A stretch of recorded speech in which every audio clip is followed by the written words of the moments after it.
Hello, my dear sleepy listener. Welcome back to Sleepy Crown, where history's quiet tales gently carry you into dreamland. Tonight, we embark on our complete and peaceful journey through the Wars of the Roses, a devastating dynastic conflict that reshaped English monarchy and society from 1455 to 1487. In this comprehensive tale, we'll softly explore the entire epic from the turbulent origins and the weakening reign of Henry VI to the golden years of Edward IV's reign that masked growing tensions beneath the surface. We'll gently witness the tragic mystery of the princes in the Tower, a war-weary realm, before you drift away into peaceful sleep. Please take a moment to like this video. Leave a gentle comment about which royal house or moment from this complete saga you find most fascinating. These gentle whispers from the 15th century, spanning the entire dramatic transformation of medieval England, lull you into restful sleep. Allow the soft echo of royal courts, medieval battlefields, and a nation slowly healing from decades of conflict to carry you gently toward sleep. If you're new here, welcome to the Sleepy Crown family. Thank you for joining us for this complete journey through one of history's most dramatic periods. Later known as the Wars of the Roses, begins not with violence, but with ambition. England during the 14th century existed as a realm of monarchs, fortresses, and territorial expansion. This era represented a period of surface harmony, yet underlying tensions. At its heart stood one figure, a sovereign whose rule would resonate across the ages: King Edward III. He embodied the perfect image of a medieval ruler, courageous, battle-tested, and forward-thinking. His dominion extended beyond England's borders, with dreams of French conquest.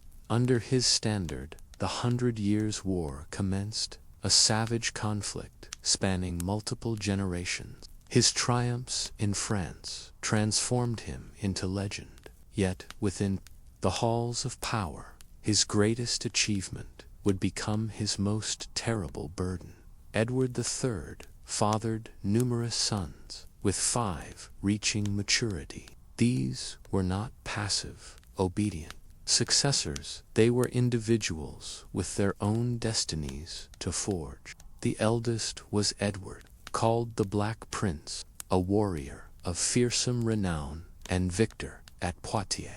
He was destined for the crown, but fate would prove unkind. The Black Prince perished before his father, and when Edward III died in 1377, the throne passed not to his surviving sons, but to his grandson, Richard II. The boy was merely 10 years old, vulnerable, inexperienced, and surrounded by power-hungry uncles. Richard's rule was plagued by political turmoil from its inception. Though he would eventually mature into a king, he never truly developed into a leader. His reign was characterized by arrogance, isolation, and suspicion. He mistrusted his nobles, banished and executed his opponents, and in doing so created a wave of adversaries, including his own cousin, Henry Bolingbroke. Henry was the son of John of Gaunt, Duke of Lancaster, the third surviving son of Edward III. He possessed royal blood and, more importantly, noble backing. When Richard II exiled him and confiscated his inheritance, Henry returned, not in submission, but in defiance. In 1399, he landed in England with an army. The people rallied, the lords switched allegiances, and King Richard surrendered. Force. This moment created a fracture in the English crown. A king deposed by a cousin. A dynasty now founded on use. Though Henry IV ruled with authority and passed his crown to his son, Henry V, the hero of Agincourt, The cracks beneath the throne persisted. These fractures would become chasms following Henry V's death. Henry V died young, leaving behind an infant son, Henry VI, a child not yet crowned, barely weaned, now king of both England and France. Where his father had been a warrior, Henry VI was a gentle soul, a scholar, a devout man. He was unsuited for rulership. Under Henry's reign, England faltered. The victories of Agincourt faded. French territories were lost. Trade collapsed. Nobles fought openly in the countryside. And as the king drifted in and out of lucidity, others moved to fill the void. One of them was Queen Margaret of Anjou, his ambitious wife. The other was Richard, Duke of York. York descended from Lionel of Antwerp, the second surviving son of Edward III. His bloodline provided him with a stronger technical claim to the throne than the ruling Lancastrian kings. Unlike Henry VI, York was a capable administrator, a commander, and a man of vision. As Henry's health declined, York was appointed Lord Protector, effectively king in all but name.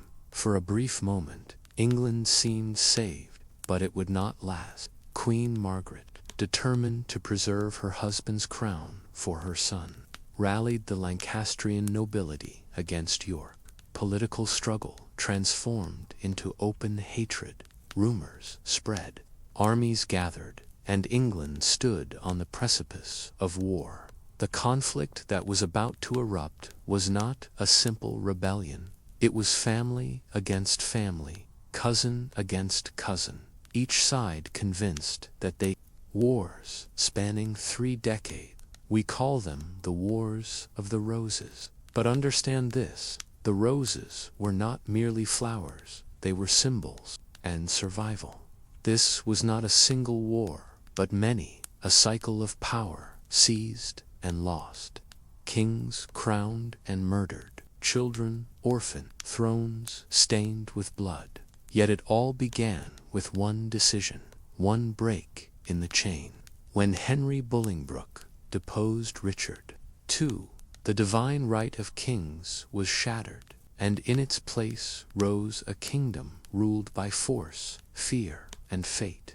This is not just the tale of battles and betrayals. It is the story of a kingdom descending into chaos, of a people who watched as the royal house tore itself apart, of mothers who wept for sons they never saw again, of a land soaked in blood, not for conquest, but for a crown. As the sun sets on Plantagenet peace and war drums begin to beat across England's hills, under Henry V, England was feared, victorious, proud. But greatness does not always pass cleanly from father to son. Sometimes it passes as a burden. When Henry V died in 1422, the throne passed to his son Henry VI, a baby 9 months old, barely weaned. The crown weighed heavier than he could ever know. In those early years, the realm was governed by a council of nobles. The child king was kept from the chaos of power, shielded by protocol and regency. Yet the cracks were already forming, stirred. Maybe he would grow into the crown. Maybe he would inherit his father's strength, his iron will. But it soon became clear this was no warrior king. Henry VI was gentle, pious, bookish. He loved scripture, scholarship, and silence. He found solace in monasteries, not in the clash of armor. At first, some thought this might be refreshing, a king of peace, not war, a ruler who would heal the wounds left by generations of fighting. But kings in the 15th century were not meant to be quiet, and England was not at peace. The 100 Years' War with France still raged. The economy faltered. Factions festered at court. Henry, passive and indecisive, avoided conflict even as it grew beneath his feet. He trusted the wrong men, gave power to flatterers, rewarded loyalty over competence, and slowly the nobles of England began to choose sides, not between policies, but between people, families, dynasties. Then came the illness. By his early 30s, Henry began showing signs of something deeper than indecision. He would drift into silence during council meetings, stare into space for hours. Then came the breakdown of 1453. That year, England lost Bordeaux, the last major English stronghold in France. It was a symbolic and strategic disaster. The dream of an English France, built by Henry V, died that day, and with it, something inside Henry seemed to shatter. He went silent completely for over a year. He did not speak, did not react. He became a ghost of a man, a hollow figure in royal robes. The court fell into panic. During this long silence, Queen Margaret of Anjou gave birth to their only son, Edward of Westminster. The court hoped this might stir the king, that the news of an heir would awaken his paternal instincts. Nothing. He didn't acknowledge the child, didn't ask for him, didn't so much as glance at him. For many, this confirmed their darkest suspicions. Either the king's mind was permanently broken, or the child wasn't his at all. Margaret, however, remained unshaken, fierce, intelligent, and commanding. She took the reins of court. She championed her son's right to inherit, protected her husband's legacy, and began maneuvering through the treacherous world of English politics. But others smelled weakness. Chief among them was Richard, Duke of York. York had a claim to the throne himself, perhaps stronger than Henry's. He was ambitious, capable, and increasingly frustrated by the chaos consuming the realm. He had been excluded from power for years, denied advancement, insulted by Margaret's allies. But now, with the king incapacitated, he made his move. In 1454, Parliament named York Lord Protector of the realm. He was placed in charge of governance, while the king remained unfit. For a brief moment, England had order. The nobles rallied around him. Even the common people admired his authority. But Margaret saw it for what it was, a threat. York had effectively replaced her husband, and worse, he had begun positioning himself as the rightful heir, claiming he was acting in the interest of true governance and national stability. The stage was set for war, not between armies, but between family. And then, suddenly, in late 1454, Henry VI awoke from his stupor. He recognized people again, began speaking, rejoined council meetings. His mind seemed returned. There was celebration, hope, but it was brief. Henry remembered nothing of the past year. He had no memory of his son's birth, no grasp of the crisis, and no awareness of how deeply the kingdom had fractured. To him, nothing had changed, but everything had. The Yorkists were now a major force. The Queen had built her own loyal circle of powerful magnates, and the country itself was divided in two. Henry, in his first act back on the throne, removed Richard of York from the protectorate. Margaret's allies were reinstated. York was once again sidelined, but this time he would not walk away. In 1455, just months after Henry's recovery, the first open battle of the Wars of the Roses exploded at St. Albans. Richard of York led an armed force against the king's supporters. The Lancastrians were crushed. The royal court was humiliated. Henry himself was captured. The king, this fragile, broken man, was forced to wear the crown while his enemies ruled in his name. And so the cycle began. Every time Henry's mind faltered, the kingdom teetered. Every time he showed signs of health, Margaret tried to reclaim authority, but York and his descendants would not yield. They would not accept Henry's passivity, or Margaret's assertiveness, or Edward of Westminster's inheritance. They believed the crown was theirs by right, and England, torn between a mad king and ambitious claimants, began its slow descent into a war that would last for 3 decades, a war born not just from politics or greed, but from the mind of a king who could not rule. As Henry VI's mind faltered, and England descended into chaos, one figure emerged from the shadows: Richard Plantagenet, Duke of York, a man of royal blood and iron will.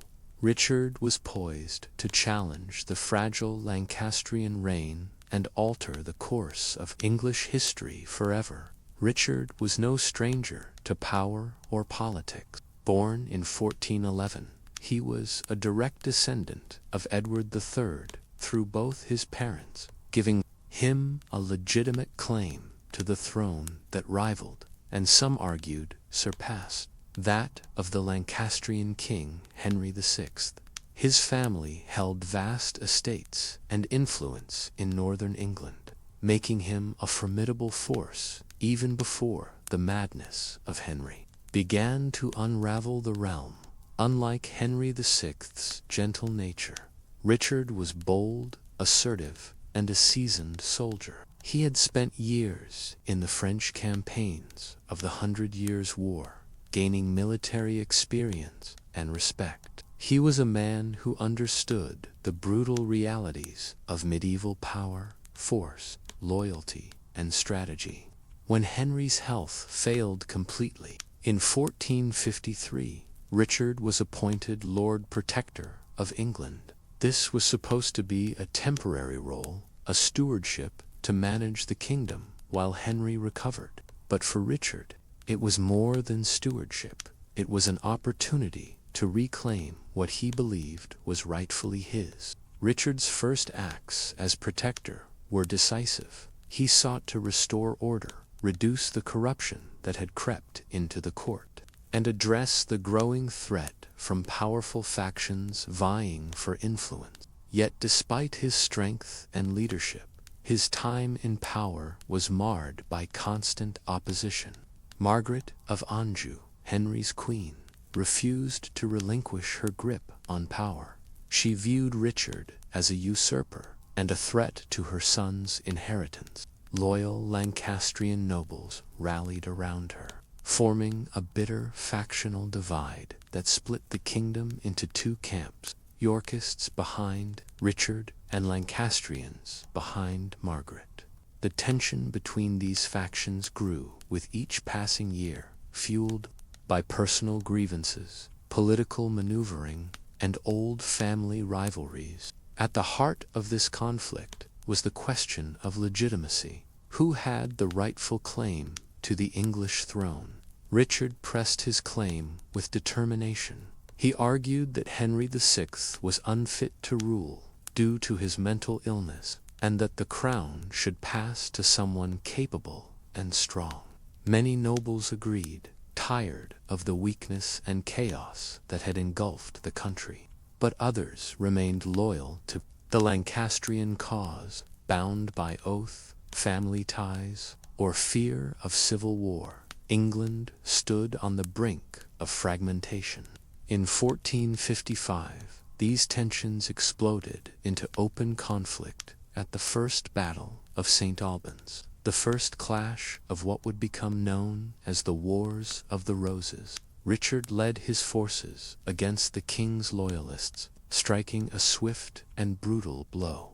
The Lancastrians were defeated, and the king was taken captive. Though victorious, Richard did not immediately seize the crown.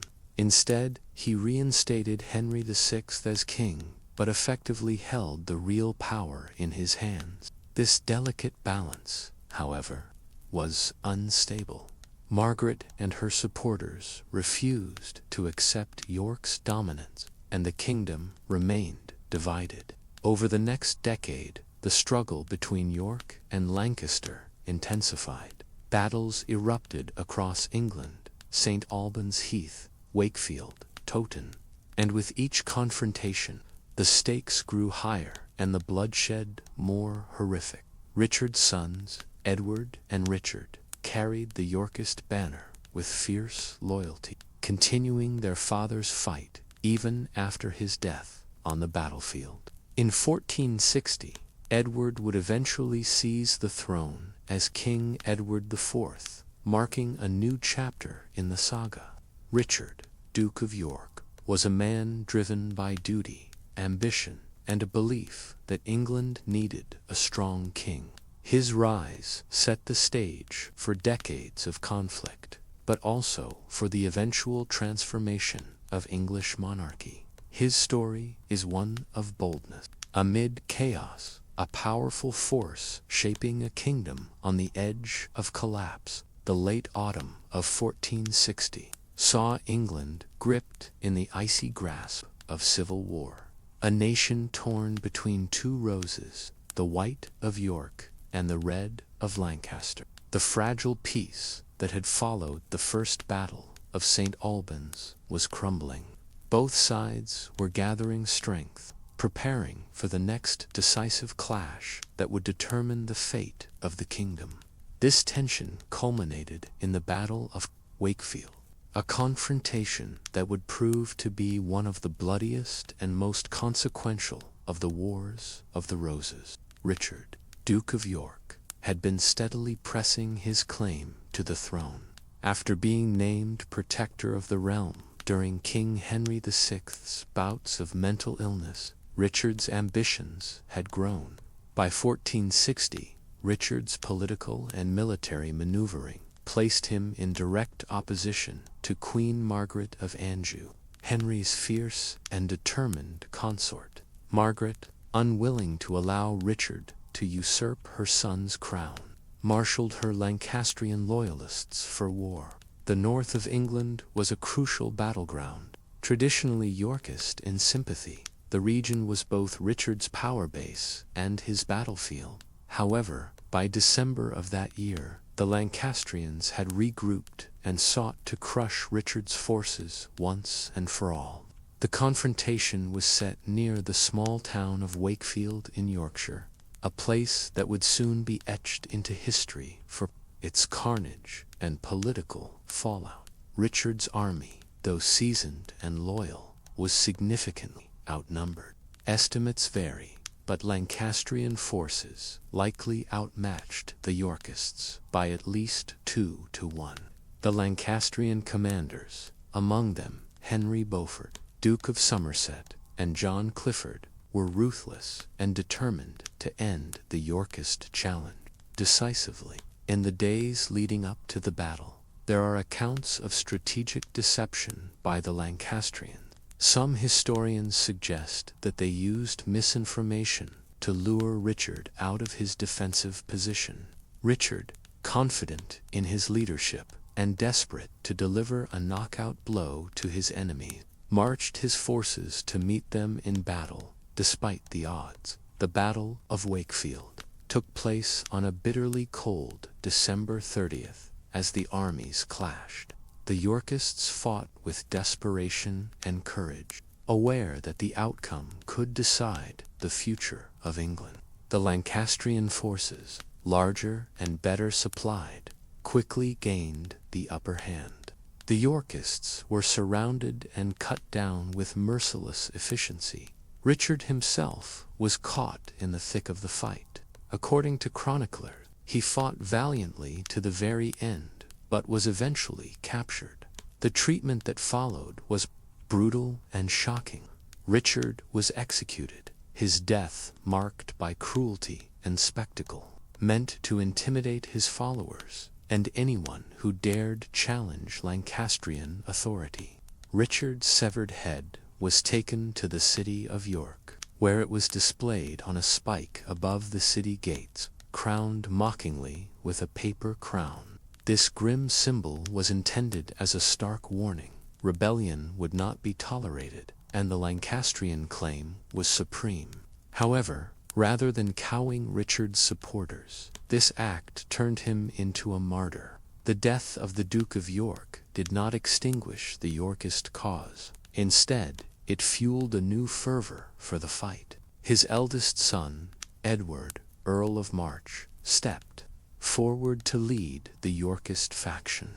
Edward's leadership marked a turning point, as he would soon prove himself a capable and charismatic commander, ultimately seizing the crown as King Edward IV. The Battle of Wakefield revealed the brutal reality of medieval warfare and the high stakes of dynastic conflict. The human cost was staggering. Thousands died in the fighting, with many more suffering from the devastation that war brings to homes and communities. Politically, the battle intensified the divide between Yorkist and Lancastrian factions. Queen Margaret's role as a war leader further polarized the kingdom, with some viewing her as a ruthless protector of her son's rights, while others saw her as a dangerous force driving England towards chaos. The consequences of Wakefield rippled through the rest of the conflict. The Lancastrians' temporary victory was hollow. Though they had eliminated Richard, the symbol and spirit of Yorkism lived on. Edward's eventual victory at the Battle of Towton in 1461, the largest and bloodiest battle of the Wars of the Roses, would overturn Lancastrian gains and usher in a new York dynasty. Wakefield was a stark lesson in the ruthless nature of power struggles and the fragility of peace in a divided land. It showed how personal ambition, loyalty, and betrayal could ignite a civil war that devastated a nation. The Battle of Wakefield stands as a somber reminder of the cost of war, not just in lives lost, but in the fracturing of a country's soul. Richard, Duke of York's legacy endured, not only through his children, but as a symbol of the struggle for order, strength, and legitimacy in medieval England.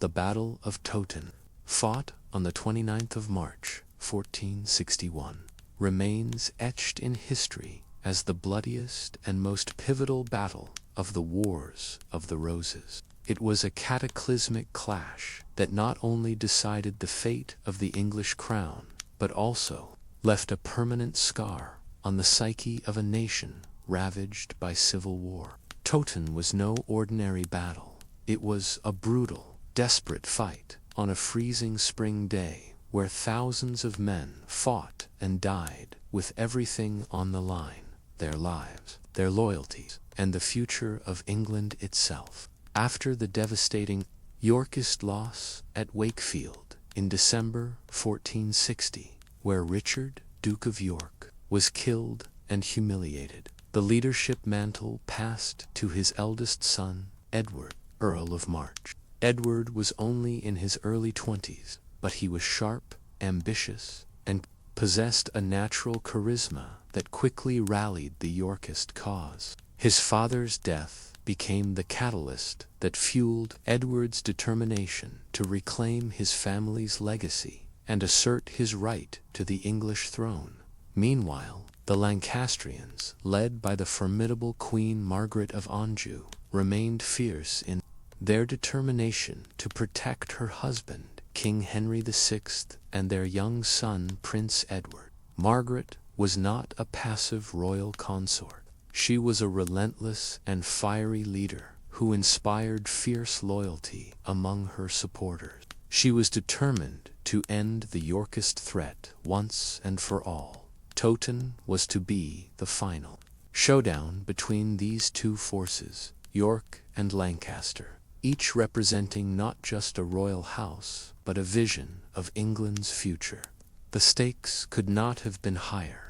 The winner of Towton would hold the crown and control the fate of the kingdom, while the loser would be swept away in the bloody tides of history. The battlefield lay near the village of Towton in Yorkshire, a region with deep Yorkist sympathies, but also contested loyalty. The spring weather was harsh and unyielding.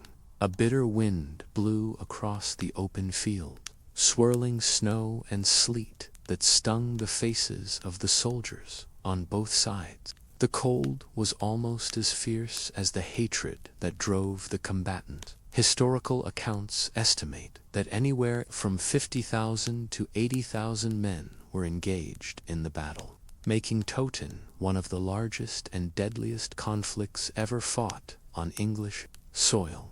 The vast scale of the armies ensured that the carnage would be unparalleled. For many soldiers, this battle was a fight, not only for their lords, but for survival itself. The day began with the distinctive sound of war horns and the clatter of armor.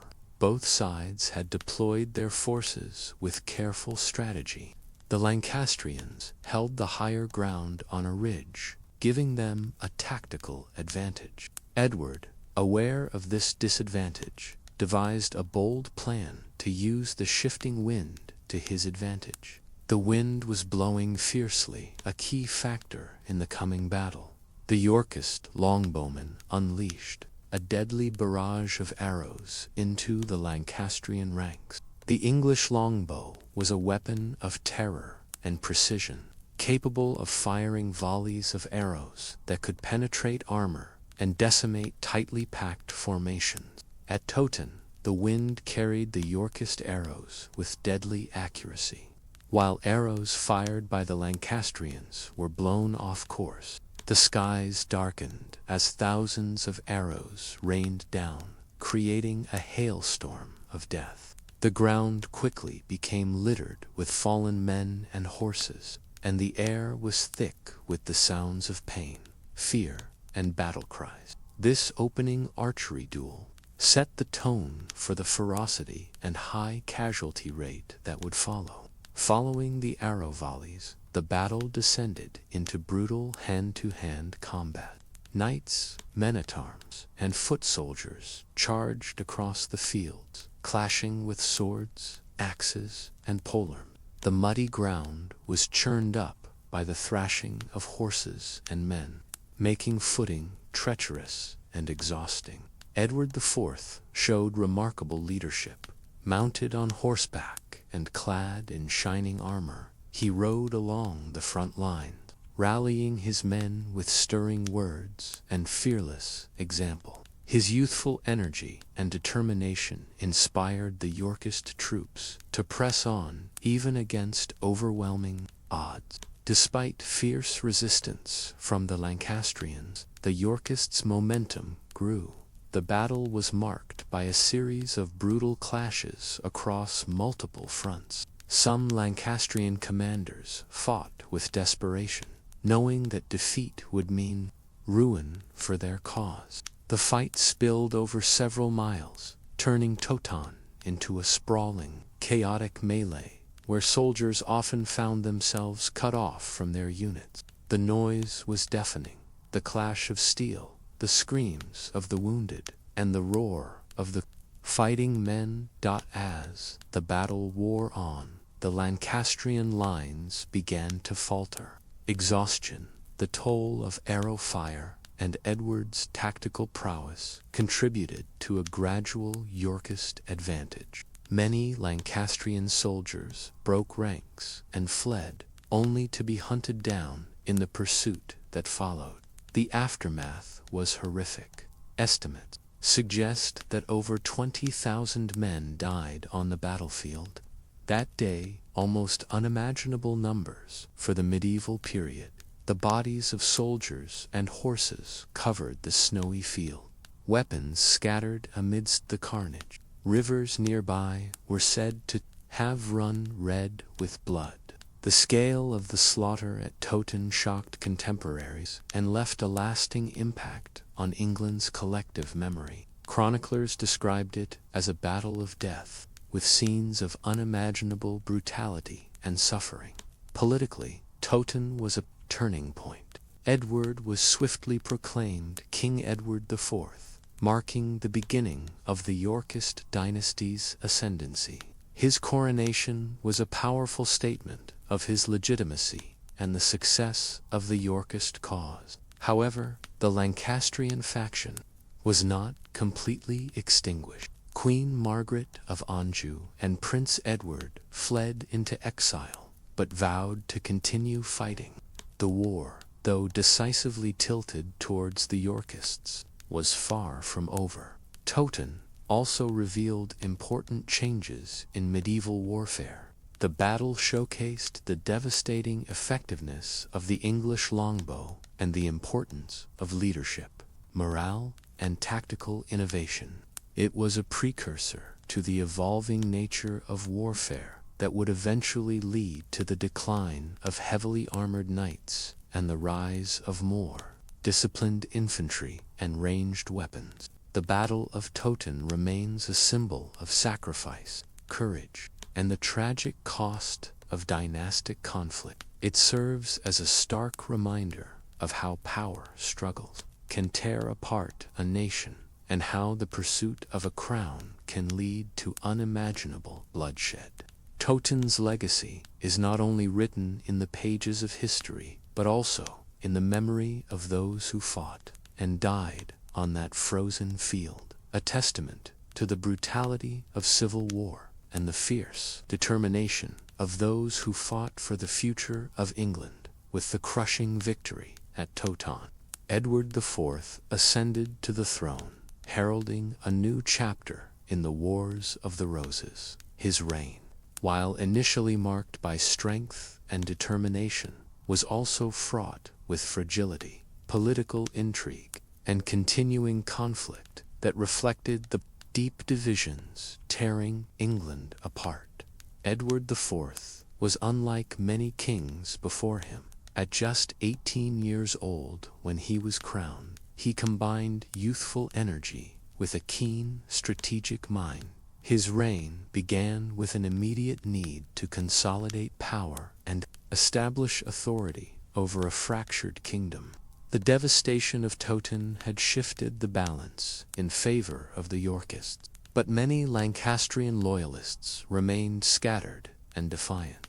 One of Edward's first tasks was to stabilize the realm by rewarding his supporters and securing loyalty through careful appointments of powerful nobles to key positions. He understood that a strong network of alliances was crucial to holding his fragile grip on the throne.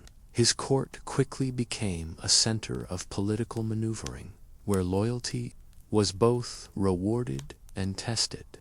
Edward was a charismatic and dashing figure, known for his charm, physical prowess, and love of luxury. His court was lavish, full of music, tournaments, and pageantry that projected an image of stability and royal grandeur. Yet beneath this surface of splendor, the political landscape was far from peaceful. The Lancastrian cause, though battered, was far from defeated. Queen Margaret of Anjou remained a formidable opponent, rallying supporters and launching guerrilla campaigns from exile. The Lancastrians retained control over certain regions, keeping the flames of rebellion alive. Edward's reign was also challenged by internal Yorkist division. Powerful nobles, like the Earl of Warwick, known as the Kingmaker, wielded tremendous influence. Warwick had been instrumental in Edward's rise, but grew increasingly resentful as Edward's favor shifted toward other courtiers. This tension would later erupt into open conflict, illustrating how fragile political alliances could be during this era. Economically and socially, England was recovering from years of warfare, but the scars were evident.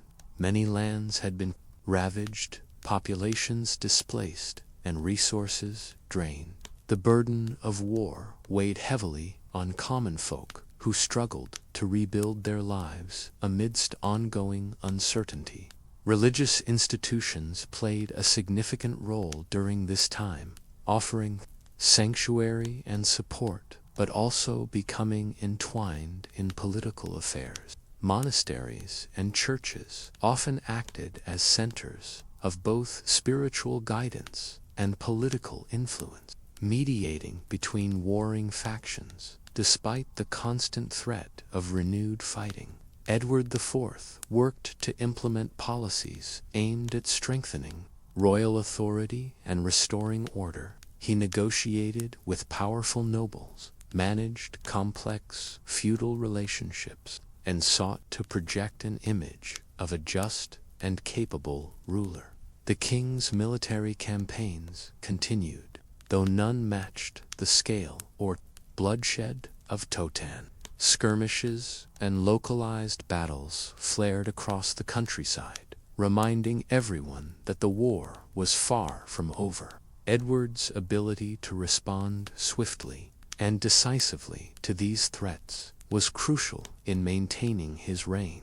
One of the most dramatic moments of Edward's rule came in 1469, when the Earl of Warwick rebelled against him. Warwick had become disillusioned by Edward's marriage to Elizabeth Woodville, a commoner, which alienated many nobles. Warwick switched allegiances to the Lancastrians, temporarily restoring Henry VI to the throne in a stunning reversal. Edward fled to Burgundy, gathering support for a comeback. His return to power in 1471 was swift and decisive, culminating in battles at Barnet and Tewkesbury, where Warwick was killed and the Lancastrian heir Prince Edward was captured and later executed. This marked a brutal end to the immediate Lancastrian threat and reaffirmed Edward's position. However, Edward's reign was marked by continued instability beneath the surface. The underlying divisions between Yorkist factions, the unresolved claims of Lancastrian loyalists, and the fragile nature of political alliances meant peace was often temporary and uneasy. Edward IV's reign highlights the complexities of medieval kingship in a fractured realm. It was a time when charisma and strength could win battles and crowns, but maintaining power required constant vigilance, negotiation, and sometimes ruthless action. Toward the end of his reign, Edward faced new challenges, including health issues and renewed plots. His sudden death in 1483 plunged England back into chaos, setting the stage for the final dramatic episodes of the Wars of the Roses. Edward IV's period on the throne was a fragile peace, a precarious balance between war and diplomacy. It was a reign that shaped the course of English history, leaving behind a legacy of both triumph and turmoil. Edward IV's reign, though marked by significant victories and attempts at consolidating power, was far from stable. The underlying tensions within the Yorkist camp, combined with ongoing Lancastrian resistance and Edward's personal choices, gradually eroded the fragile peace he had fought so hard to maintain. The final years of Edward's rule set the stage for one of the most dramatic and controversial chapters in the Wars of the Roses: his sudden death and the tumultuous rise of his younger brother Richard, Duke of Gloucester, who would become Richard III. Edward IV's health began to decline unexpectedly in the early 1480s. After years of constant warfare, political intrigue, and the stress of ruling a divided kingdom, his robust youth gave way to frailty. The exact cause of his death in April 1483 remains a subject of historical debate, but contemporary accounts suggest he suffered from a mysterious illness that rapidly worsened. His untimely death shocked the realm, leaving the throne vulnerable and uncertain. Edward's eldest son, Edward V, was only 12 years old when he succeeded to the throne.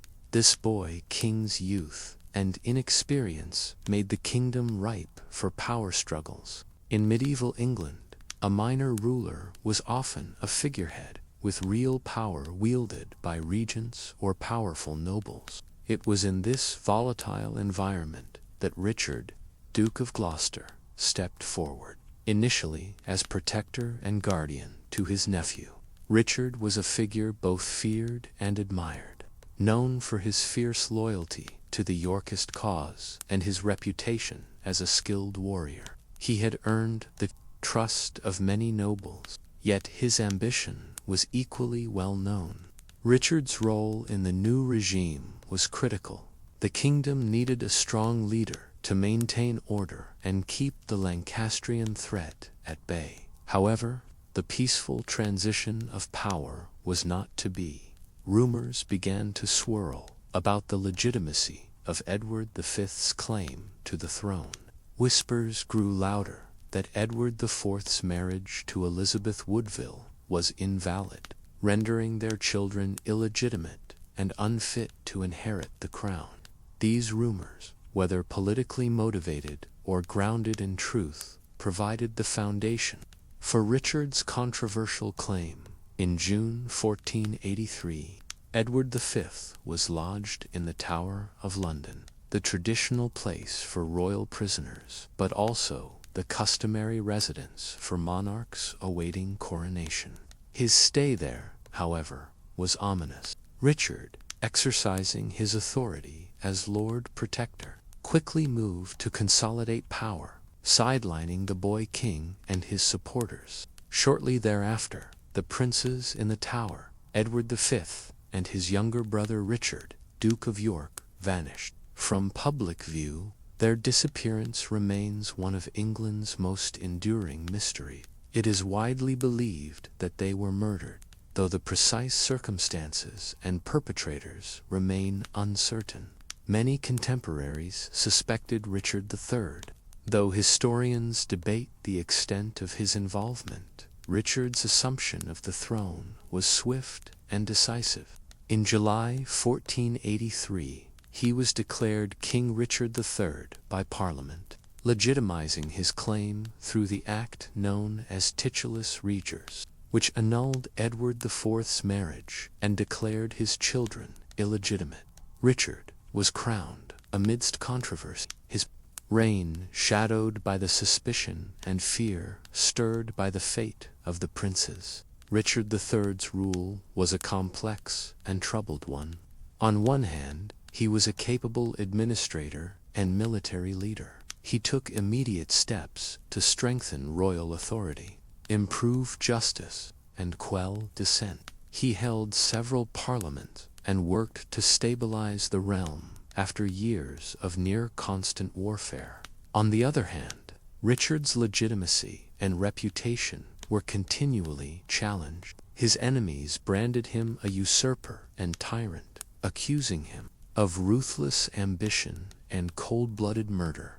These accusations were amplified by Tudor propagandists after his death, painting Richard as a villain in English history. The political climate under Richard III was tense and unstable. Many powerful Yorkist nobles who had supported Edward IV remained wary of the new king. Some, like the influential Stanley family, kept their loyalties hidden or shifted allegiances, depending on the evolving situation.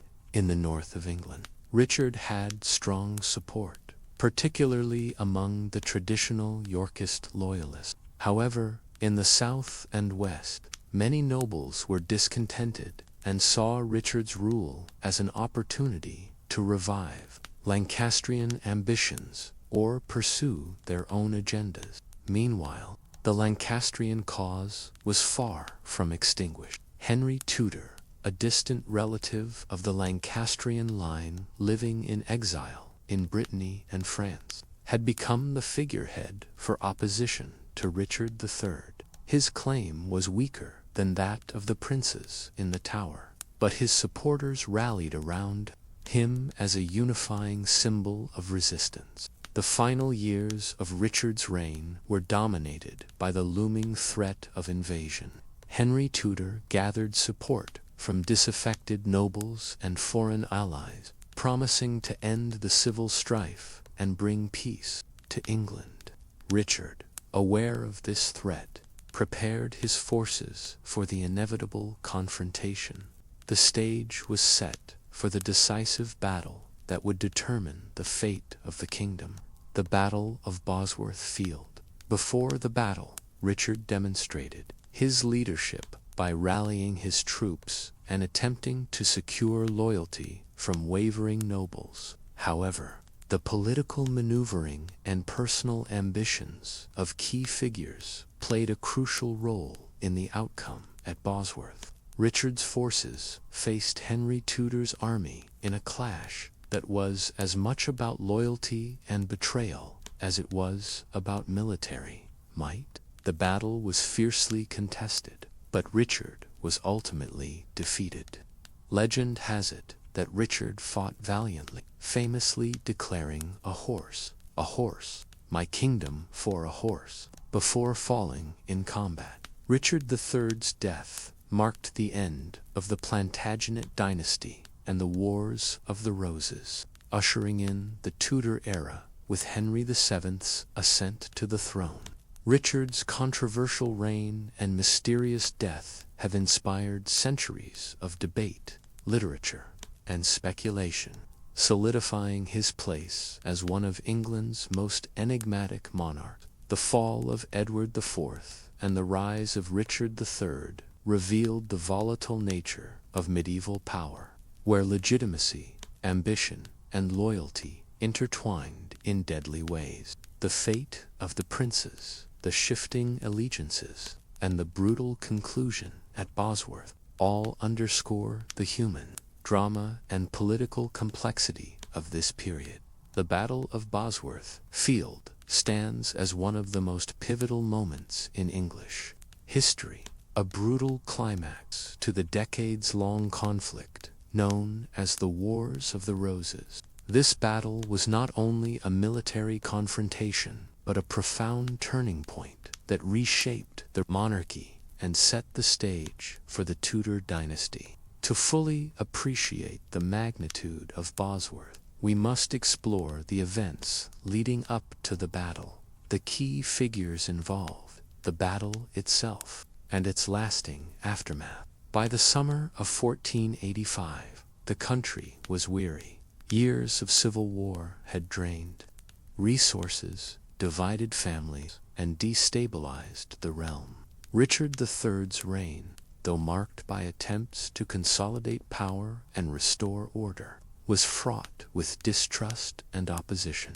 His claim to the throne was contested by many, especially those loyal to the Lancastrian cause, which found renewed hope in Henry Tudor, the exiled claimant from Brittany. Henry Tudor was a relatively obscure figure, a Welsh noble with a tenuous claim to the throne through his mother's Lancastrian lineage. However, he embodied a beacon of hope for those opposed to Richard. With the backing of French and Breton support, as well as English nobles disaffected by Richard's rule, Henry prepared to challenge the Yorkist king. As Henry gathered forces and sailed to England, Richard swiftly moved to defend his crown. The political chess game that followed was complex. Loyalties were split. Some nobles pledged allegiance to Richard out of fear or genuine support, while others quietly hedged their bets or openly sided with Henry. On August 22, 1485, the two armies met near Market Bosworth in Leicestershire. The battlefield was a relatively small, uneven area, surrounded by woods and farmland. The size of the forces was roughly comparable, with estimates suggesting Richard commanded about 12,000 men, while Henry's forces numbered around 5,000 to 8,000, bolstered by experienced French soldiers. Richard's army was composed primarily of loyal Yorkist nobles and experienced soldiers, confident in their king's leadership and desperate to defend the throne.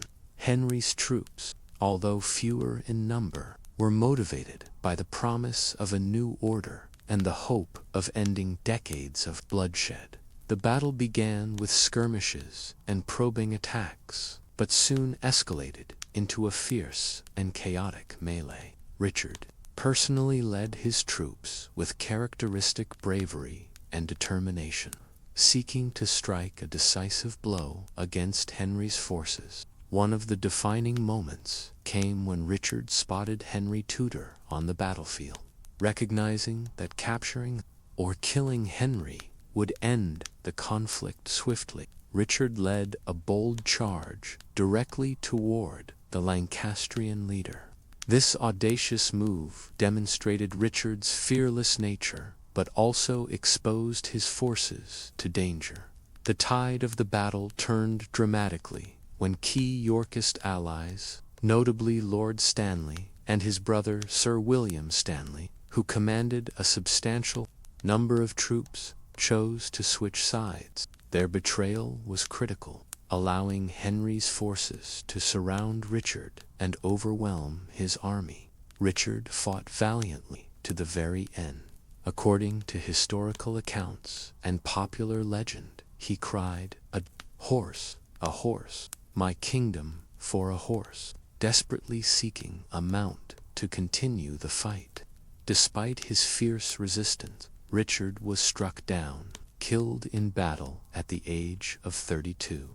The death of Richard III marked the effective end of the Plantagenet dynasty and the Wars of the Roses. Henry Tudor was crowned King Henry VII shortly after the battle, inaugurating the Tudor era that would bring about profound political and social changes in England. Henry's victory at Bosworth was not just a military triumph, it was a carefully orchestrated consolidation of power.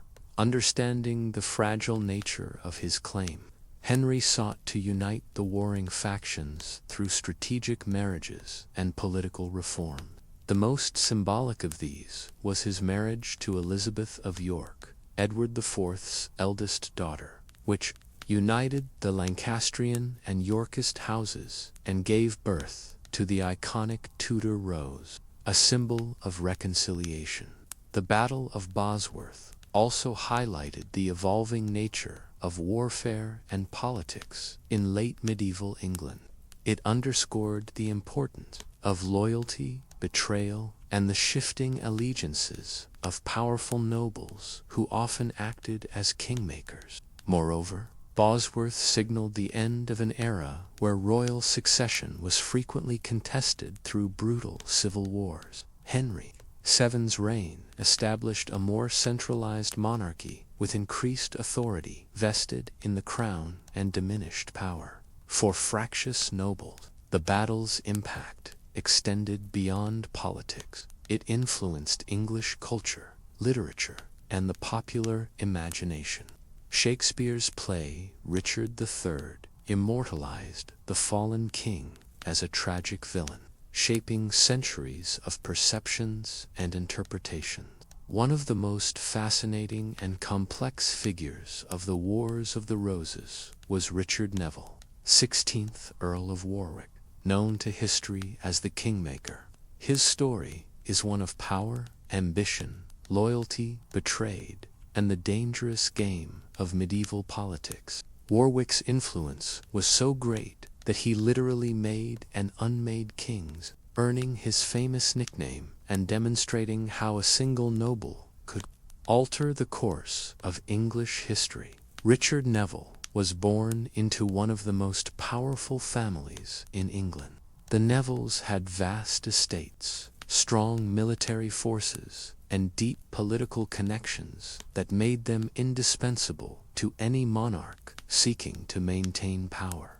Warwick inherited not only his family's wealth and influence, but also their skill in navigating the treacherous waters of court politics. Initially, Warwick was one of the strongest supporters of the Yorkist cause. He played a crucial role in Edward IV's rise to power, using his military might and political acumen to secure victory after victory for the White Rose. His control of Calais, England's most important continental possession, gave him command of a professional army, and made him virtually untouchable. For years, he was Edward's most trusted ally, the man who turned military campaigns into political triumphs. But Warwick was not content to remain merely a kingmaker's supporting player. He expected to be the power behind the throne, the man who truly governed England while the king wore the crown. This expectation would prove to be his downfall. The first crack in the relationship between Warwick and Edward IV appeared over the question of marriage. Warwick had been negotiating a potential alliance with France, including a marriage between Edward and a French princess. This marriage would have cemented Warwick's role as the architect of English foreign policy and secured his position as the most powerful man in the kingdom after the king. However, Edward IV had other plans.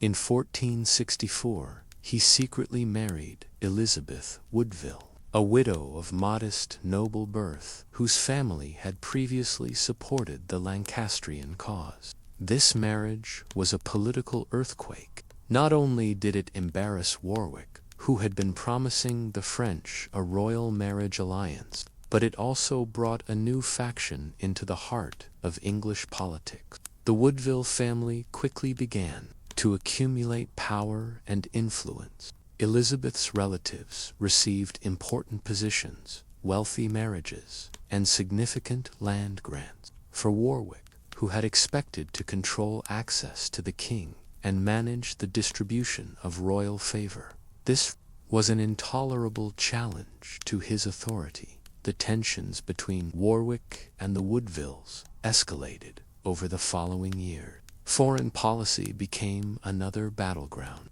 While Warwick favored closer ties with France, the Woodvilles and their allies pushed for an alliance with Burgundy. Edward's decision to side with the Burgundian alliance was seen by Warwick as a direct rejection of his counsel and expertise. By 1469, the relationship between the king and his former ally had deteriorated beyond repair. Warwick began to plot against Edward, initially hoping to replace him with his brother, George, Duke of Clarence. Clarence was married to Warwick's daughter, Isabel, creating a family alliance that Warwick hoped would restore his influence. The rebellion that followed was swift and decisive. Warwick's forces defeated a royal army at the Battle of Edgecote, and Edward IV was taken prisoner. For a brief moment, it seemed as though Warwick had successfully reasserted his control over English politics. However, the capture of a king proved easier than governing in his name. Without Edward's cooperation, Warwick found it impossible to maintain order. The nobility remained loyal to Edward, and popular unrest began to spread across the kingdom. Faced with the prospect of civil war and political chaos, Warwick was forced to release Edward and restore him to power. But Warwick had not given up on his ambitions. In 1470, he made an even more dramatic political gambit, allying himself with his former enemies, including Margaret of Anjou, the Lancastrian queen. Warwick invaded England and successfully restored Henry VI to the throne.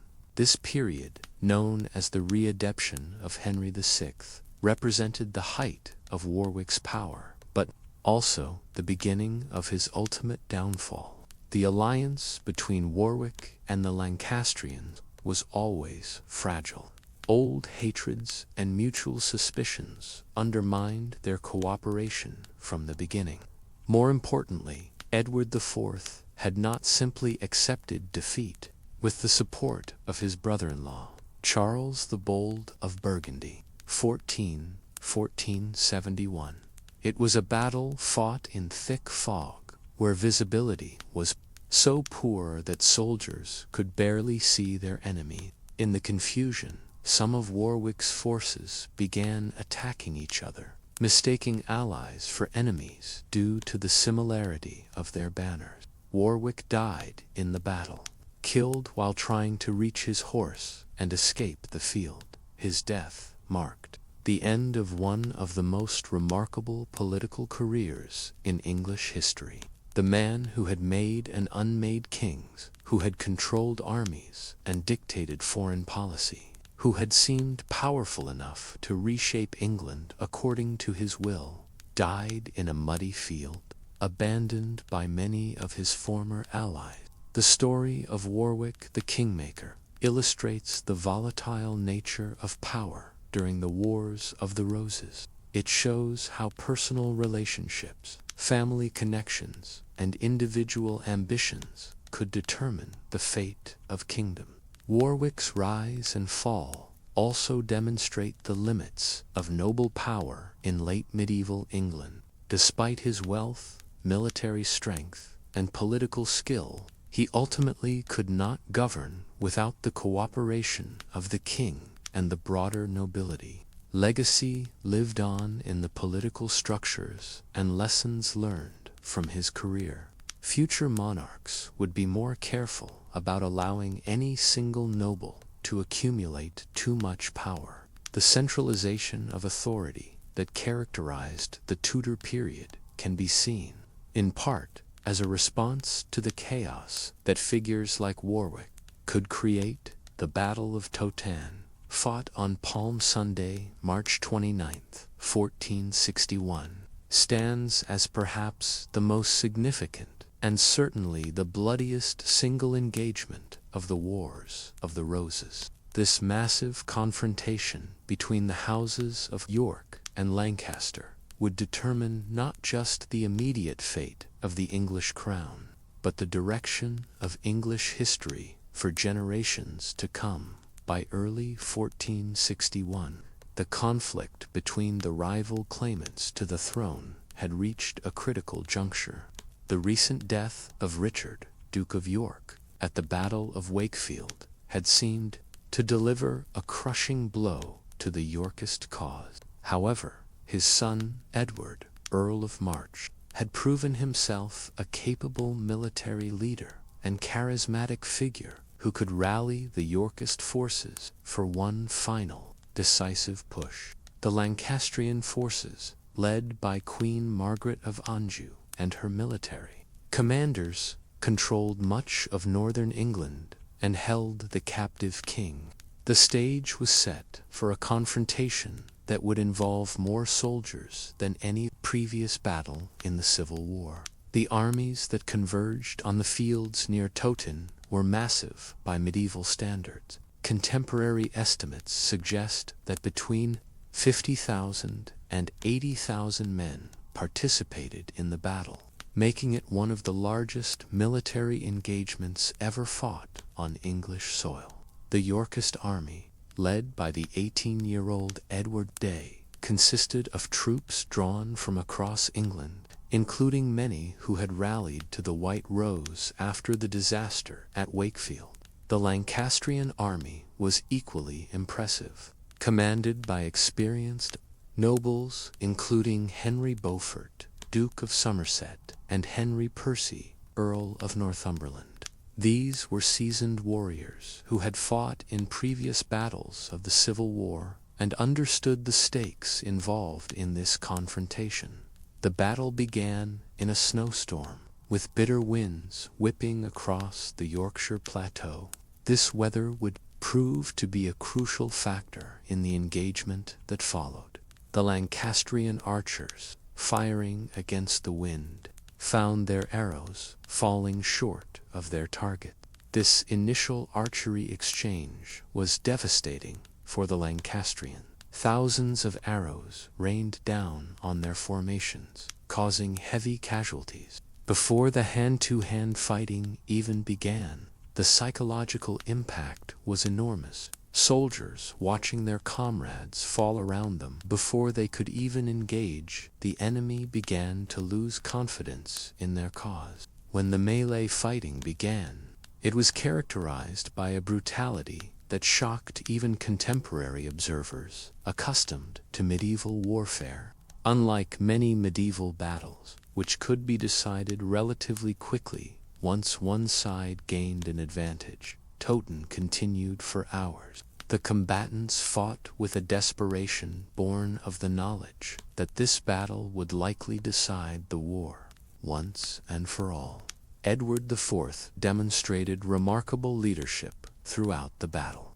Despite his youth, he showed the kind of personal courage and tactical awareness that inspired his troops to continue fighting, even when the outcome seemed uncertain. He fought alongside his men, sharing their dangers and showing that he was willing to risk his life for the cause he represented. The tide of battle gradually turned in favor of the Yorkists. The combination of their superior archery, Edward's leadership, and the arrival of late reinforcements under the Duke of Norfolk began to tell against the land.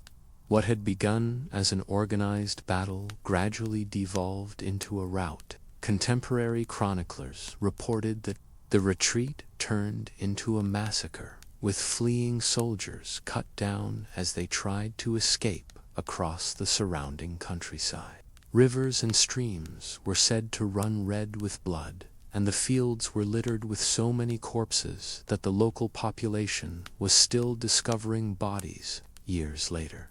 The casualty figures for Towton are staggering by any standard. Modern historians estimate that at least 20,000 men died, with some contemporary sources suggesting the death toll may have been even higher. To put this in perspective, this represents a larger number of battle deaths than many entire medieval wars. The flower of English nobility fell on both sides, with multiple earls, barons, and knights among the dead.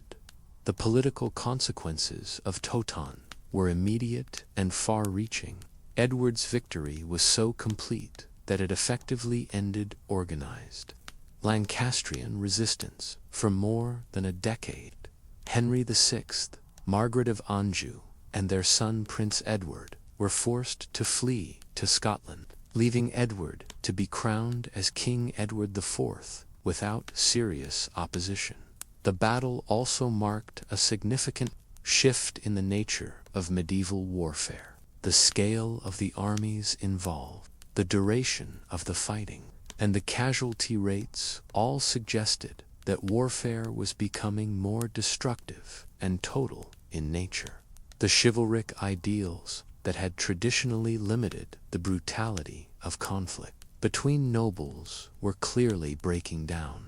Towton demonstrated the growing importance of infantry and missile weapons in medieval warfare. While heavy cavalry still played a role, the battle was won primarily by foot soldiers and archers. This trend would continue throughout the late medieval period and into the Renaissance. The human cost of Towton extended far beyond the battlefield itself. Entire noble families were wiped out, leaving widows and orphans across England. The loss of so many experienced military leaders and administrators created a vacuum that would take years to fill.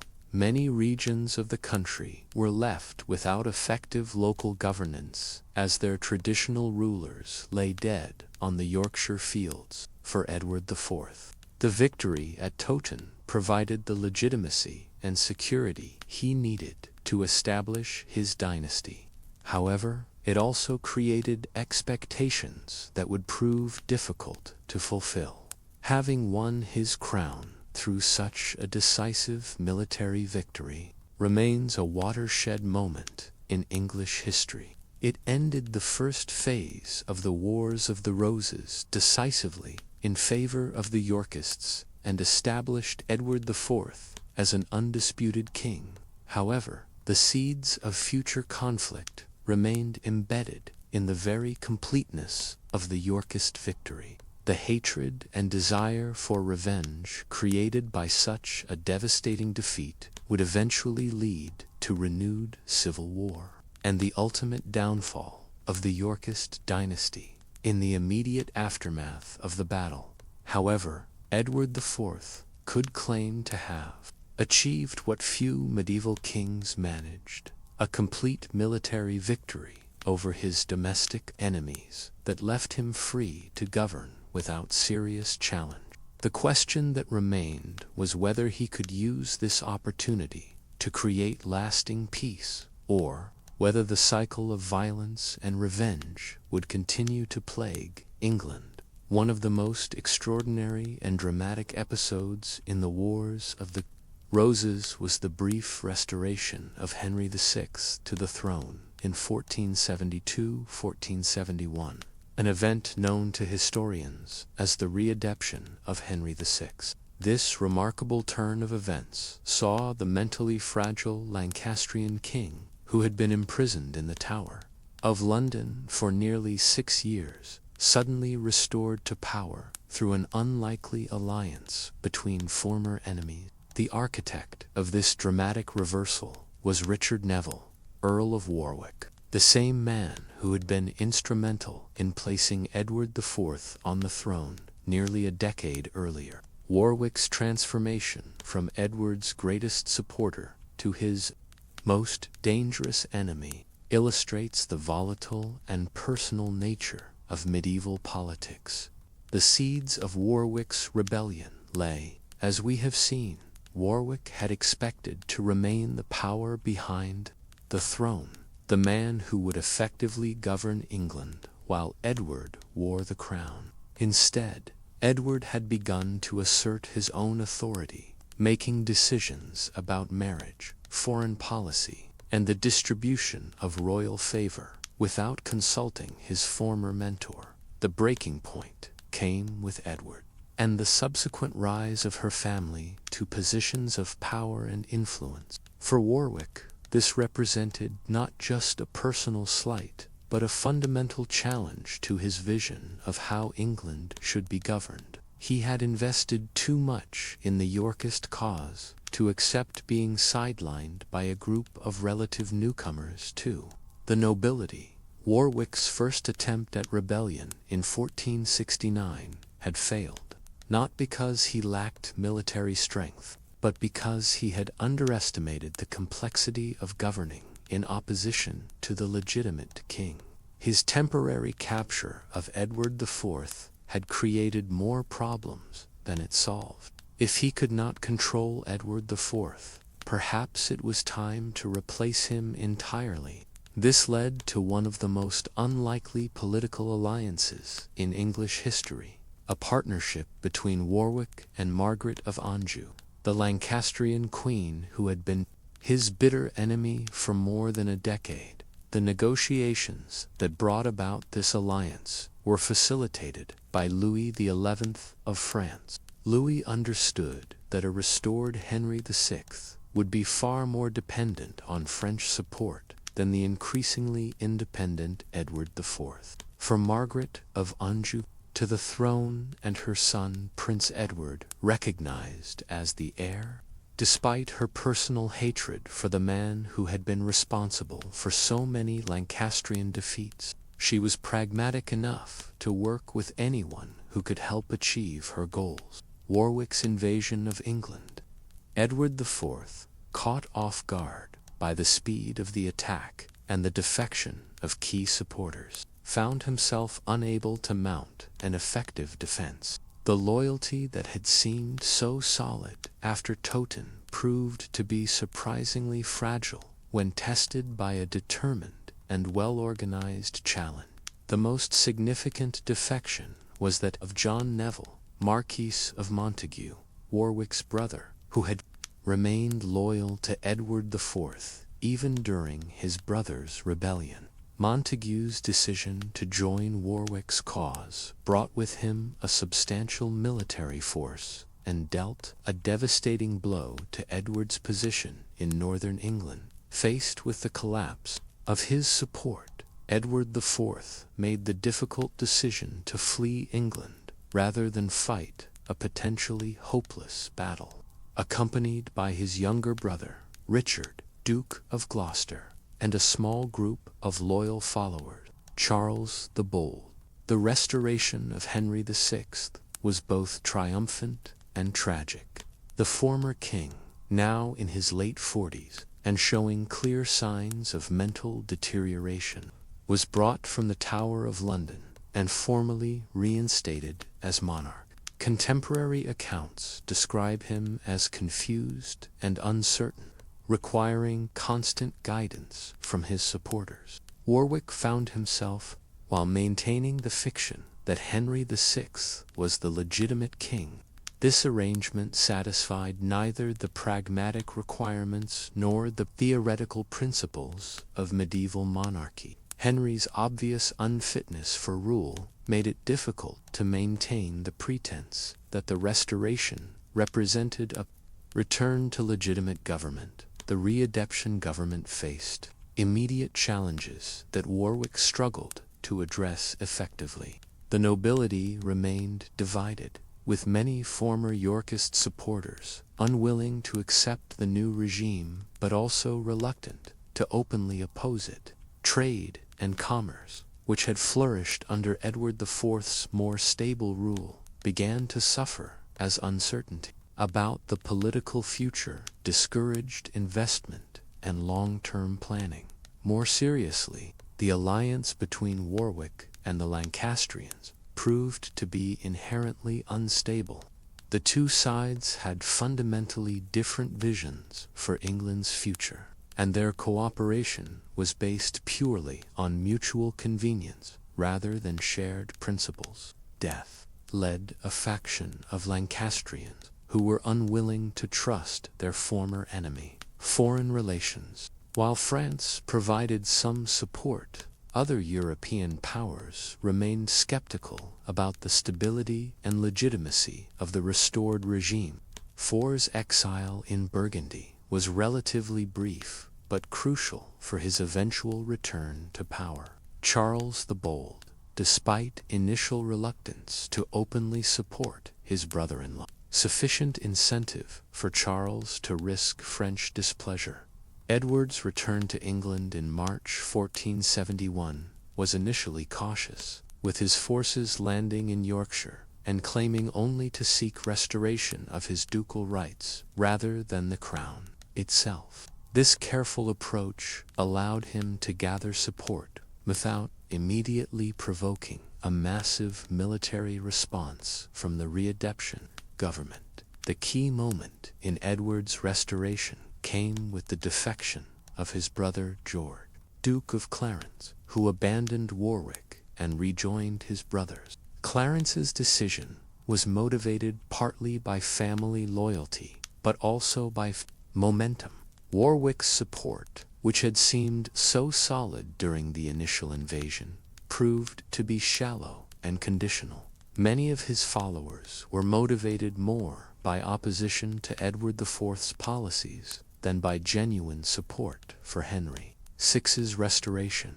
The final confrontation came at the Battle of Barnet in April 1471, where Warwick died fighting against the king he had helped to create. The irony of this outcome was not lost on contemporary observers, who saw in Warwick's fate a lesson about the dangers of political ambition and the instability of power based purely on military force. The Readeption of Henry VI ultimately failed because it was based on negative rather than positive foundations. While Warwick and his allies could agree on their opposition to Edward IV, they could not agree on what should replace him. The brief restoration served mainly to demonstrate why Edward IV had been successful as a king and why Henry VI had failed so catastrophically in that role. Edward IV's return to power in 1471 represents one of the most remarkable comebacks in English political history. Having fled to exile in Burgundy just 6 months earlier, facing the collapse of his kingdom and the restoration of his predecessor, Edward managed not only to regain his throne, but to do so in a manner that left his enemies permanently defeated, and his own position stronger than ever before. The foundation of Edward's successful return lay in careful preparation and strategic thinking. During his exile in Burgundy, Edward and his advisors analyzed the failures that had led to his temporary downfall and developed a comprehensive plan for restoration that addressed both military and political necessity. The most crucial element of Edward's strategy was the decision to present his return not as an attempt to reclaim the crown immediately, but as a more limited effort to recover his hereditary rights as Duke of York. This approach allowed potential supporters to rally by coming ashore at Ravenspur in Yorkshire. He was returning to the heartland of Yorkist support, where his family name still commanded loyalty and respect. The symbolism was not lost on observers. This was the same location where Henry Bolingbroke had landed in 1399 to begin his successful challenge to Richard II. The initial reception of Edward's landing was cautious but not hostile. Local authorities, uncertain about the strength of the Readeption government and remembering Edward's previous popularity, chose not to actively oppose his small force. This neutrality was crucial in allowing Edward to gather strength before facing organized opposition. As Edward moved inland, his force began to grow steadily, which had struggled to maintain order and stability during its brief tenure. Many who had initially accepted Henry VI's restoration were having second thoughts about the wisdom of that decision.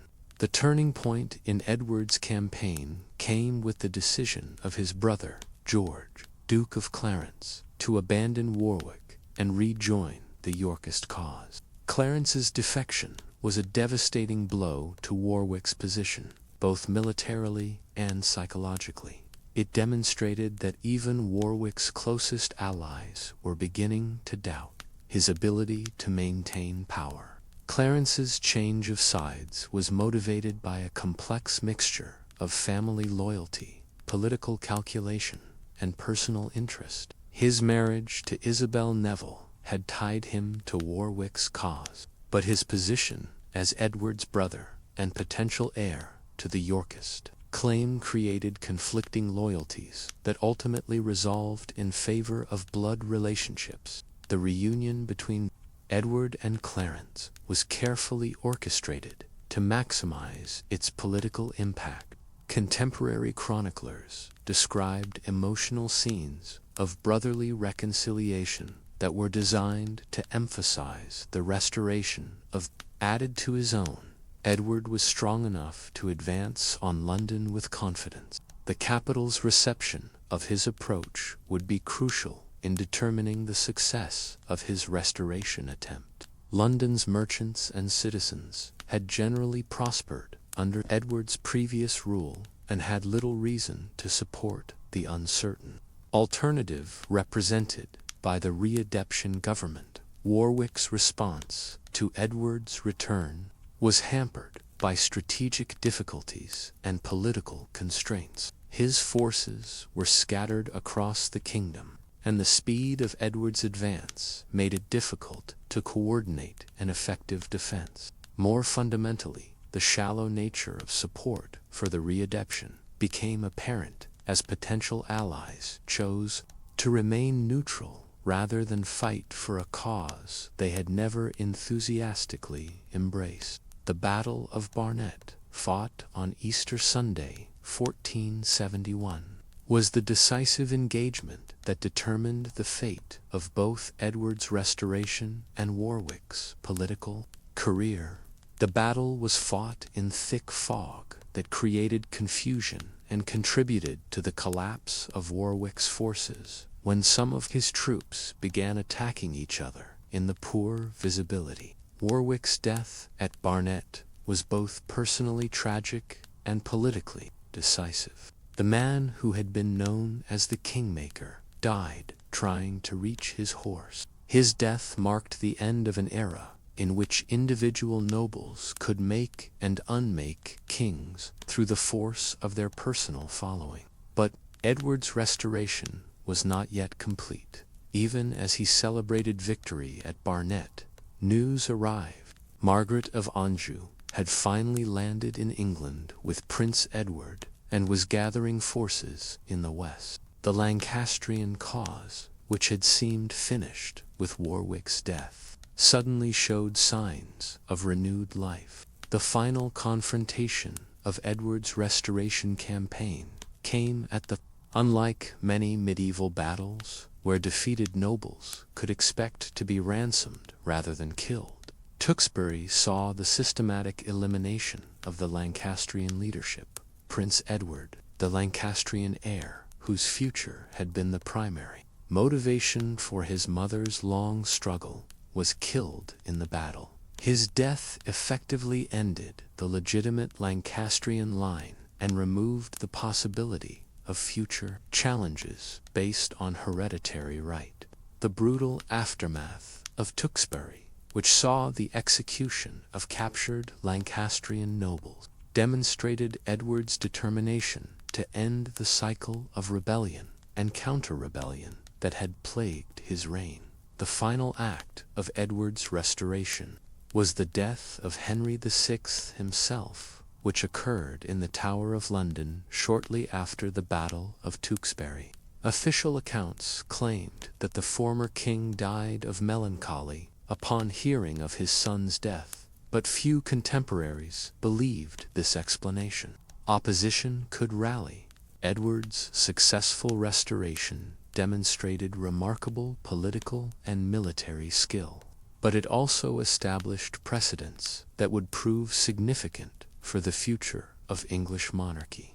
The systematic elimination of rival claimants and the use of overwhelming force to crush opposition became hallmarks of late medieval kingship that would influence royal behavior for generations. The manner of Edward's return also highlighted the importance of foreign support in domestic English conflicts. Burgundian assistance had been crucial to his success, just as French support had enabled the Readeption.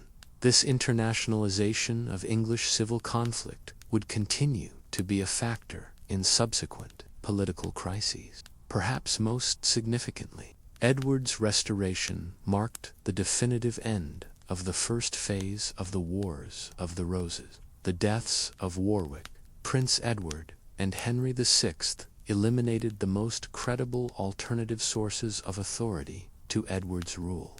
For the first time since his original accession in 1461, Edward could claim to rule without serious domestic challenge.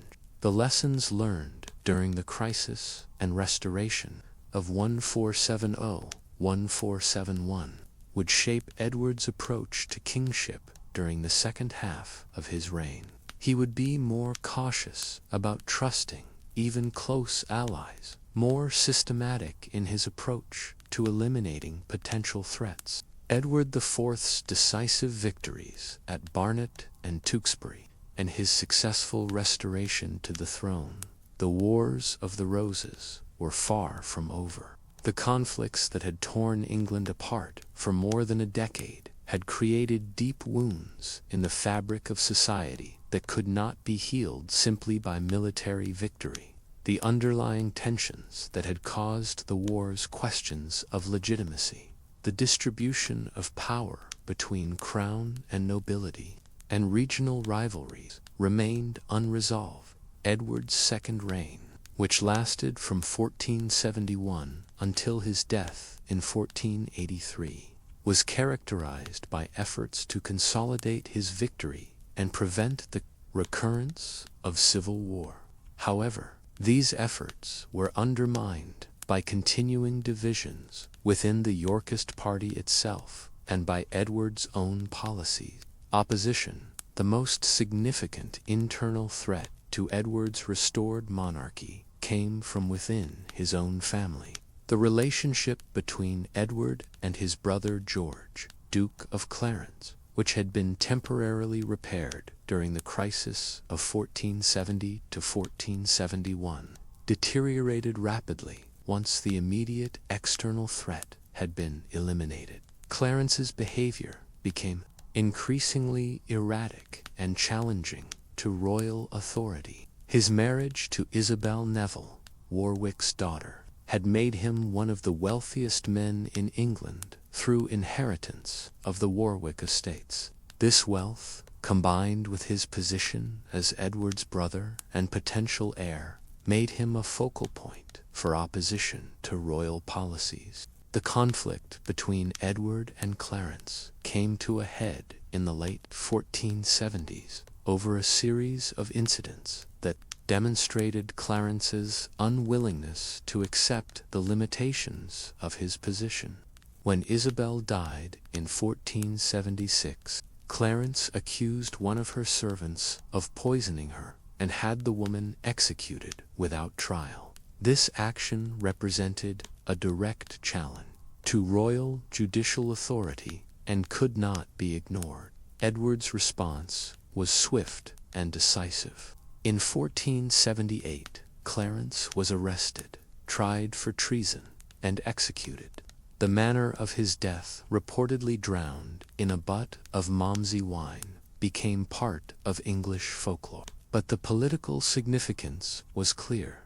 Edward would not tolerate challenges to his authority, even from members of his own family. The execution of Clarence solved one immediate problem, but created others. It demonstrated Edward's ruthlessness to potential opponents, but it also weakened the Yorkist dynasty by eliminating one of its most prominent members. More significantly, it created a precedent for the use of extreme measures against rivals that would have consequences for the future.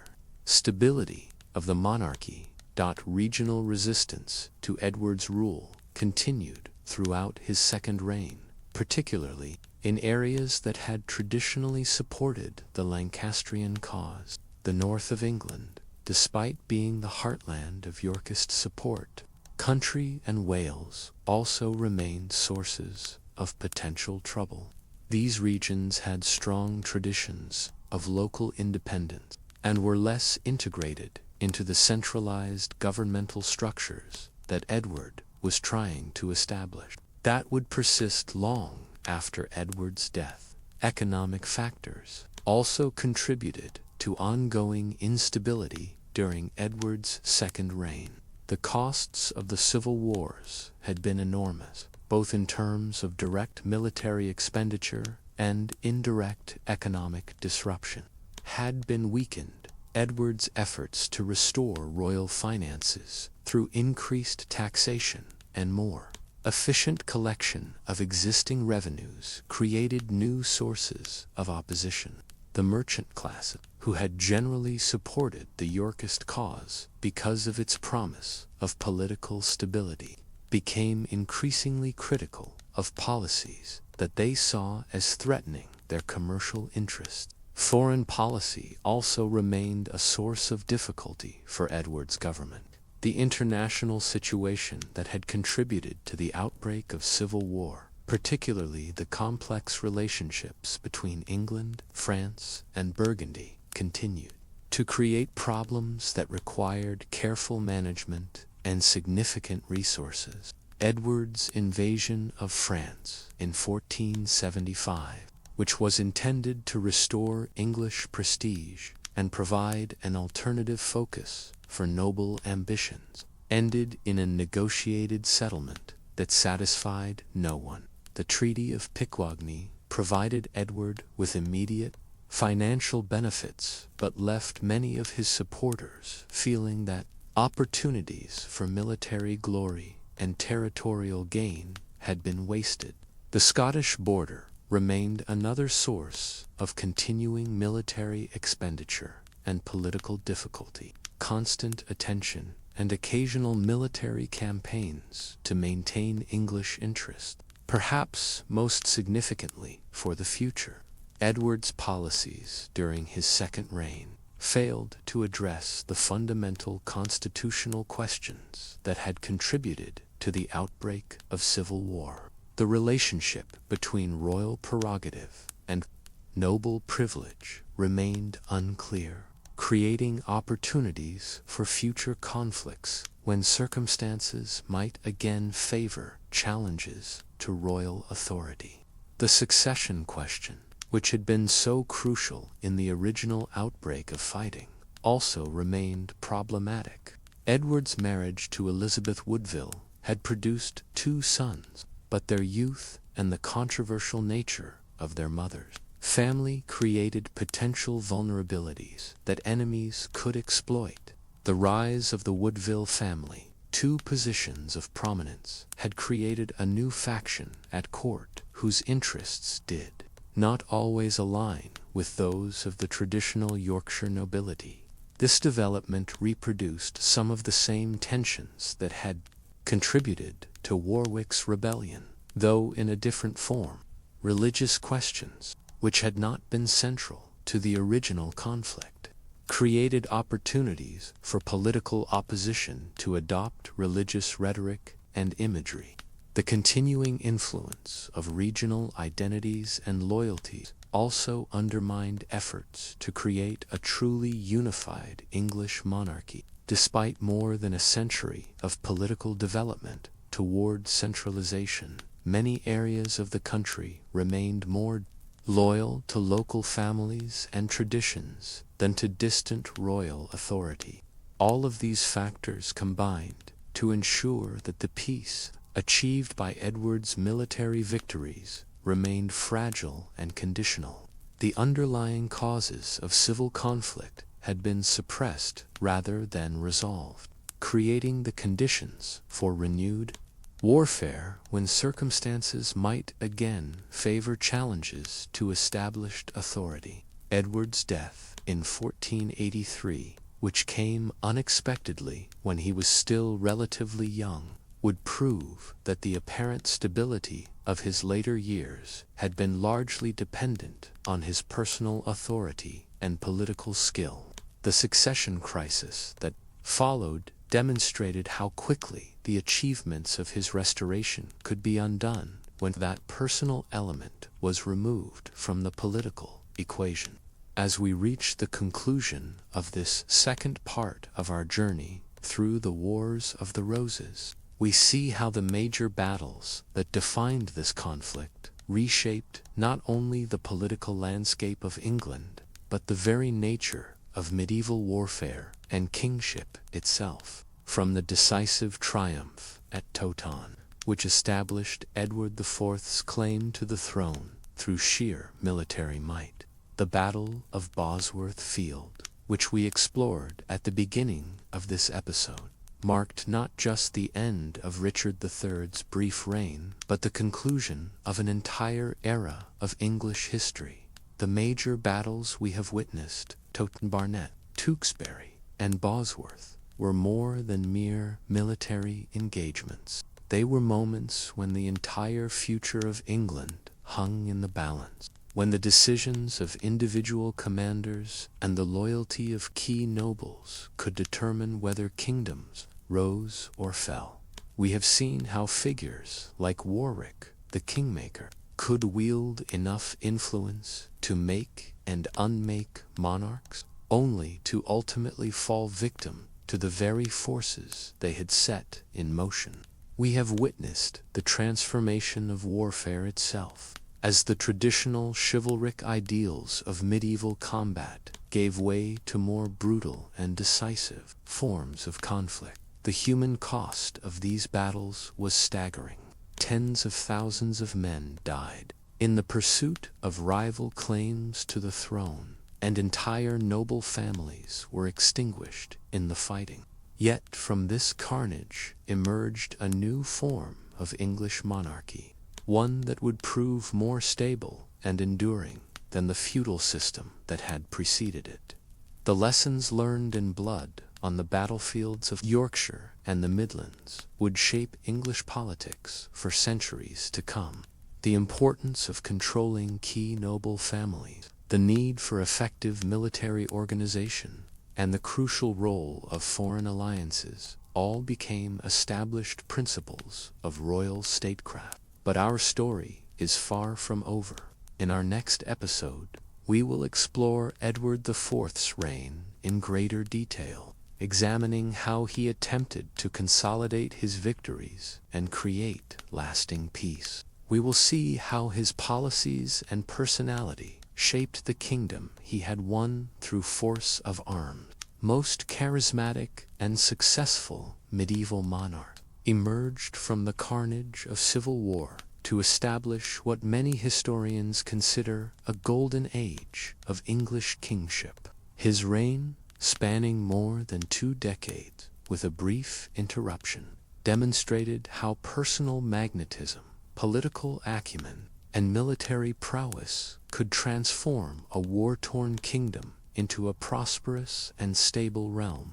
When Edward first claimed the throne in 1461, he was barely 18 years old, a young man who had inherited a bloody legacy and a kingdom divided against itself. Yet from these unpromising beginnings, he would fashion one of the most successful reigns in English medieval history, combining the martial virtues expected of a medieval king with the diplomatic skills and commercial understanding that would characterize the emerging Renaissance monarchy. Edward's physical presence was itself a political asset. Contemporary chroniclers uniformly described him as tall, handsome, and powerfully built, with a natural charisma that made him instantly recognizable and memorable. At a time when royal authority depended heavily on personal relationships and face-to-face encounters, Edward's imposing physical presence and natural charm gave him significant advantages over rivals who lacked these qualities. More importantly, Edward possessed an intuitive understanding of the theatrical aspects of kingship. He grasped that monarchy was as much about performance and symbolism as it was about the exercise of power. His court became renowned throughout Europe for its magnificence, its cultural sophistication, and its lavish entertainment. Foreign visitors were consistently impressed by the splendor of Edward's household and the obvious prosperity of his kingdom. This emphasis on royal magnificence was not merely vanity, but sound political strategy. The chaos and uncertainty of the previous decades had undermined confidence in royal authority and damaged England's international reputation. Edward's conspicuous displays of wealth and power served to restore both domestic confidence and foreign respect for English monarchy. The king's personal involvement in trade, unlike many medieval monarchs who considered commercial activities beneath royal dignity, Edward took an active interest in promoting English trade and even engaged in merchant ventures himself. This practical approach to economic policy helped to restore royal finances while fostering the commercial prosperity that became a hallmark of his reign. Edward's military leadership remained crucial throughout his reign, but he demonstrated remarkable skill in knowing when to fight and when to negotiate.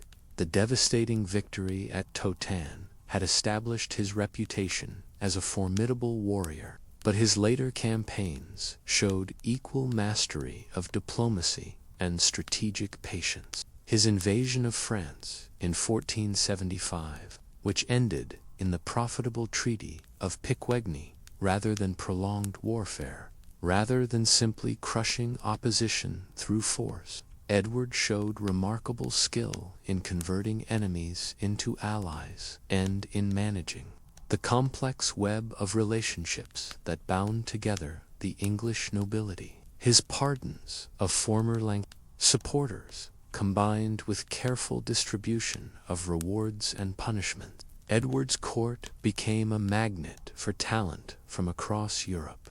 Artists, scholars, musicians, and craftsmen flocked to England, drawn by royal patronage and the stability that allowed long-term projects to flourish. The cultural achievements of Edward's reign laid important foundations for the English Renaissance that would flower under his Tudor successors. The king's personal relationships also contributed significantly to his political success. His marriage to Elizabeth Woodville, while controversial in some quarters, ultimately strengthened his position by creating new sources of support and by demonstrating his independence from the great nobles who had dominated previous reigns. The Queen's family, though resented by some traditional aristocrats, provided Edward with a loyal faction that owed everything to royal favor. Edward's relationship with his brothers also shaped the political dynamics of his reign.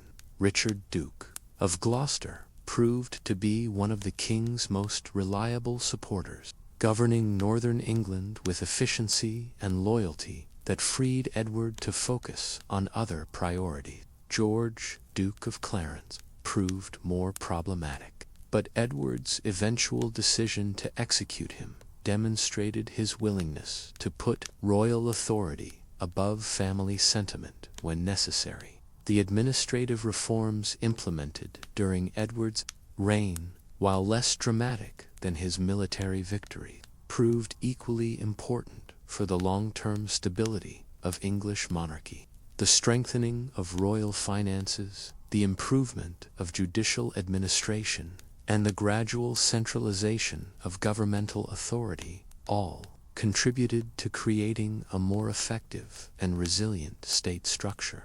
Edward's foreign policy achievements were particularly significant given the complex international situation he inherited. The end of the 100 Years' War had left England isolated and militarily weakened, but Edward's skillful diplomacy gradually restored English influence in European affairs. His alliances with Burgundy, his management of relations with France, and his interventions in Scottish affairs all demonstrated sophisticated understanding of international politics. The prosperity that characterized much of Edward's reign was not accidental, but resulted from deliberate policies designed to promote economic recovery and growth, the encouragement of trade, the stabilization of the currency, and the restoration of domestic peace all contributed to a commercial revival that benefited all social classes. London, in particular, flourished as a center of international commerce and finance. Edward's reign also saw significant developments in English law and administration. The strengthening of royal courts, the codification of legal procedures, and the improvement of record-keeping all contributed to more effective governance. These reforms, while less visible than military campaigns or diplomatic achievements, created the institutional foundations that would support future monarchs. The cultural patronage that flourished under Edward's rule extended beyond the immediate circle of the royal court. Churches, monasteries, and civic institutions throughout England benefited from royal favor and the general prosperity of the kingdom. The architectural and artistic achievements of this period reflected not only royal taste, but the broader cultural confidence that characterized English society during these years. Perhaps most importantly, Edward succeeded in restoring the prestige and authority of English monarchy after decades of civil conflict. His reign demonstrated that strong personal leadership, combined with sound policies and skillful diplomacy, could overcome even the most severe political crises. The stability and prosperity achieved during his reign would be remembered as a golden age during the troubled years that followed his death. The story of Elizabeth Woodville, later known as Queen Elizabeth of England, represents one of the most remarkable social transformations in medieval English history. Her rise from relative obscurity to become queen consort, and the subsequent elevation of her family to positions of power and influence, fundamentally altered the political landscape of Yorkist England and created tensions that would ultimately contribute to the dynasty's downfall. Elizabeth Grey, as she was known before her royal marriage, was born into the minor nobility around 1437. Her father, Sir Richard Woodville, was a capable but unspectacular knight who had served in the French wars and held modest estates in Northamptonshire. Her mother, Jacquita of Luxembourg, brought more distinguished lineage to the family, being the widow of John, Duke of Bedford, and a member of one of Europe's most prominent noble houses. Despite her mother's aristocratic connections, Elizabeth's first marriage reflected her family's modest status. She wed Sir John Grey of Groby, a Lancastrian knight who possessed reasonable estates but no particular political prominence. This marriage, which produced 2 sons, seemed to destine Elizabeth for the comfortable but unremarkable life of a minor nobleman's wife. The outbreak of the Wars of the Roses dramatically altered Elizabeth's circumstances. Sir John Grey's loyalty to the Lancastrian cause led him to fight at the Second Battle of St. Albans in 1461, where he was killed in the Yorkist victory. This left Elizabeth a widow at approximately 24 years of age, with 2 young children and estates that were potentially vulnerable to confiscation by the victorious Yorkists. The exact circumstances of Elizabeth's first encounter with King Edward IV remain shrouded in legend and romantic embellishment. The most popular account describes how she waited beneath an oak tree to petition the king for the restoration of her late husband's estates, and how Edward was immediately captivated by her beauty and dignity. While the details may be apocryphal, the basic facts are clear. Sometime in early 1464, Edward began a relationship with the young widow that would transform both their lives. Edward's decision to marry Elizabeth, which was accomplished in a secret ceremony on May 1st, 1464, represented a dramatic departure from royal matrimonial tradition. Medieval kings were expected to marry for political advantage, typically forming alliances with foreign dynasties or cementing relationships with powerful domestic nobles. Edward's choice of a widow of modest birth, whose family had actually opposed his cause, shocked contemporary observers and created immediate political difficulty. The revelation of the marriage, which Edward kept secret for several months, caused particular embarrassment for Richard Neville, Earl of Warwick. The Earl had been negotiating a potential marriage alliance between Edward and a French princess, believing this would advance his own diplomatic agenda and cement his position as the king's chief advisor. The discovery that Edward had already married Elizabeth Woodville not only undermined these negotiations, but demonstrated that the king was prepared to make crucial decisions without consulting his most powerful supporter. Elizabeth's coronation as queen in May 1465 was magnificent in its ceremonial splendor, but could not disguise the controversial nature of her elevation. The elaborate rituals and celebrations that marked her formal recognition as queen consort were designed to emphasize her legitimate status and to quell any doubts about the validity of her marriage. However, the very magnificence of these ceremonies highlighted how unusual her situation was. The new queen's family immediately began to benefit from royal favor in ways that generated significant resentment among the established nobility. Elizabeth's father was elevated to become Earl Rivers, while her brothers and sisters received advantageous marriages and valuable offices. Most controversially, the Queen's eldest son from her first marriage was betrothed to the heiress of one of England's greatest fortunes.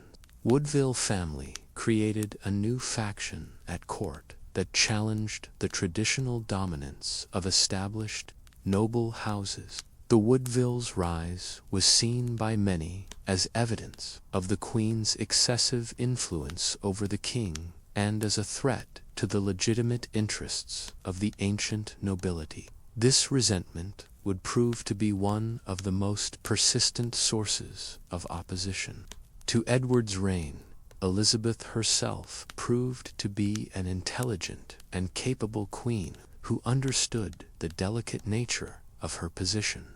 She carefully cultivated relationships with key nobles, patronized religious institutions, and maintained the magnificent household that was expected of a queen consort. Her personal conduct was always dignified and appropriate, giving her critics little opportunity to attack her character directly. The Queen's influence over royal policy was probably less extensive than her enemies claimed, but her family's prominence inevitably affected political dynamics throughout Edward's reign. The need to provide for Woodville interests, combined with the resentment their elevation generated, created ongoing tensions that skillful management could contain, but never entirely eliminate.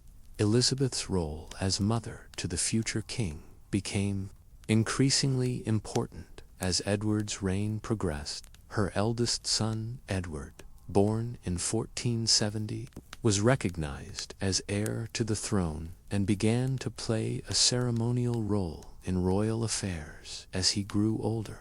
The Queen's careful attention to his education and preparation for kingship demonstrated her understanding of the responsibilities that came with her position. The birth of additional children strengthened Elizabeth's position while also creating new political considerations. Her daughters represented valuable assets in the marriage market, while the birth of a second son, Richard, in 1473, provided additional security for the Yorkist succession. The growing Woodville family network became increasingly integrated into the broader structure of English nobility through these marriages and relationships. Elizabeth's relationship with Edward appears to have been genuinely affectionate, surviving the various political crises and personal challenges that marked their reign. Contemporary accounts suggest that Edward, unlike many medieval kings, remained faithful to his wife and valued her counsel on both personal and political matters. This mutual devotion provided stability to their reign, while also making Elizabeth a target for those who opposed the king's policies. The Queen's religious patronage reflected both personal piety and political calculation.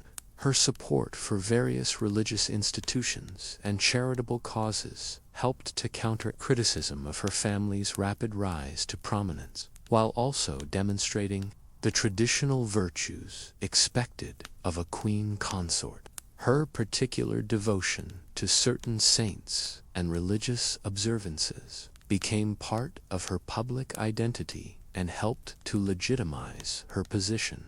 So, foreign observers of Edward's court frequently commented on Queen Elizabeth's dignity and grace, noting that she had successfully adapted to her elevated position despite her relatively humble origin. Her ability to maintain royal dignity while managing the complex relationships of court politics demonstrated considerable personal skill and intelligence.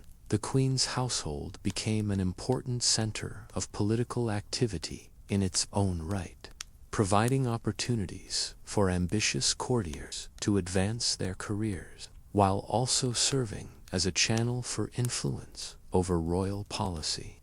Elizabeth's careful management of access to her person and her family created another layer of court politics that ambitious nobles had to navigate. As Edward's reign progressed, Elizabeth's position became more secure, but the fundamental tensions created by her elevation never entirely disappeared. The Woodville family's prominence remained a source of resentment among some nobles, while their obvious dependence on royal favor made them vulnerable to any change in political circumstances. The Queen's role in preparing for the succession became increasingly crucial as Edward's health began to decline in the early 1480s. Her careful attention to her children's education and her cultivation of relationships with key nobles reflected her understanding that the family's future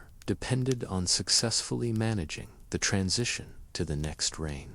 Elizabeth Wood's remarkable rise from widow of modest means to Queen of England illustrates the fluidity of social boundaries in late medieval society, while also demonstrating the political tensions that such dramatic elevations could create. Her story reveals both the opportunities and the dangers that faced those who achieved unexpected prominence in the volatile world of 15th century English politics. The court of Edward IV, later remembered as one of the most magnificent and culturally sophisticated in medieval Europe, represented a deliberate attempt to restore the prestige and authority of English monarchy after decades of civil war. This glittering assemblage of nobles, officials, artists, and foreign dignitaries served not merely as the administrative center of the kingdom, but as a powerful symbol of royal authority and national prosperity. Edward's conception of his court differed markedly from those of his immediate predecessors, where earlier Plantagenet courts had often been peripatetic and relatively modest affairs, reflecting the practical necessities of medieval government and the limited resources available to embattled monarchs. Edward's court was designed to impress and intimidate through its sheer magnificence and cultural sophistication. The physical setting of the court reflected these elevated ambitions. Edward invested heavily in expanding and beautifying the royal palaces, particularly Westminster and Greenwich, creating spaces that could accommodate the elaborate ceremonies and entertainments that became hallmarks of his reign. These architectural improvements served both practical and symbolic purposes, providing suitable venues for the theatrical displays of royal power, while also demonstrating the kingdom's prosperity and stability. The daily routine of Edward's court followed carefully choreographed patterns designed to emphasize the king's majesty and accessibility. The elaborate ceremonials that surrounded even routine activities, meals, audiences, religious observances, reinforced the sacred nature of royal authority, while also providing opportunities for the king to display his personal charisma and political skill. The composition of the court reflected Edward's sophisticated understanding of political dynamics, while traditional noble families maintained their expected prominence. The king deliberately included representatives of the merchant classes, foreign diplomats, artists, and scholars in his inner circle. This diversity served multiple purposes. It demonstrated royal independence from any single faction, provided alternative sources of advice and information, and helped to integrate various social groups into the broader political community. The role of Queen Elizabeth and her family added another layer of complexity to court politics. The Woodville presence created new centers of influence and patronage that ambitious courtiers had to navigate, while also providing the king with additional sources of support and information. The Queen's household became particularly important as a pathway for women to participate in court politics and as a training ground for the children of noble families. Entertainment at Edward's court reached levels of sophistication unknown in England, since the height of Plantagenet power in the 13th century, elaborate tournament, masques, and musical performances provided not only pleasure for the participant, but also opportunities for political display and networking. Foreign visitors consistently remarked on the quality and extravagance of these entertainments, which enhanced England's international reputation and demonstrated the kingdom's cultural vitality.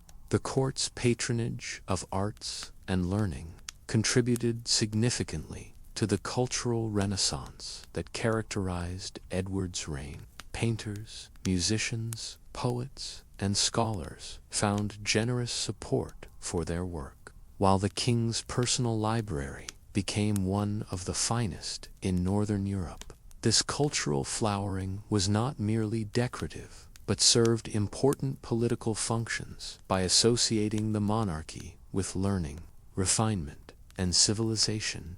Foreign relations were conducted largely through the court, making diplomatic skills essential for anyone hoping to influence royal policy. The presence of foreign ambassadors, merchants, and visitors created a cosmopolitan atmosphere that exposed English courtiers to European ideas and practices, while also providing the king with valuable intelligence about international development. The economic impact of the court was substantial and deliberate.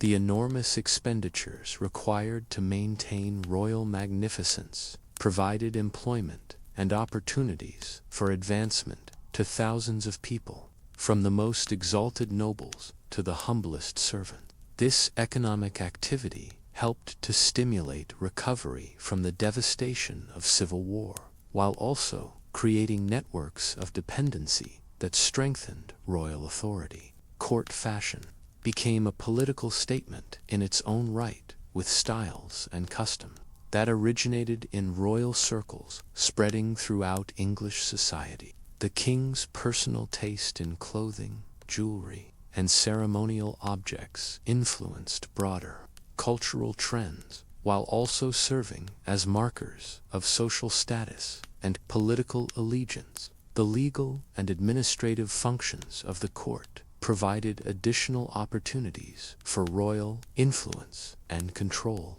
The presence of judges, lawyers, and bureaucrats in the royal household ensured that the king remained closely involved in the administration of justice and the implementation of royal policy.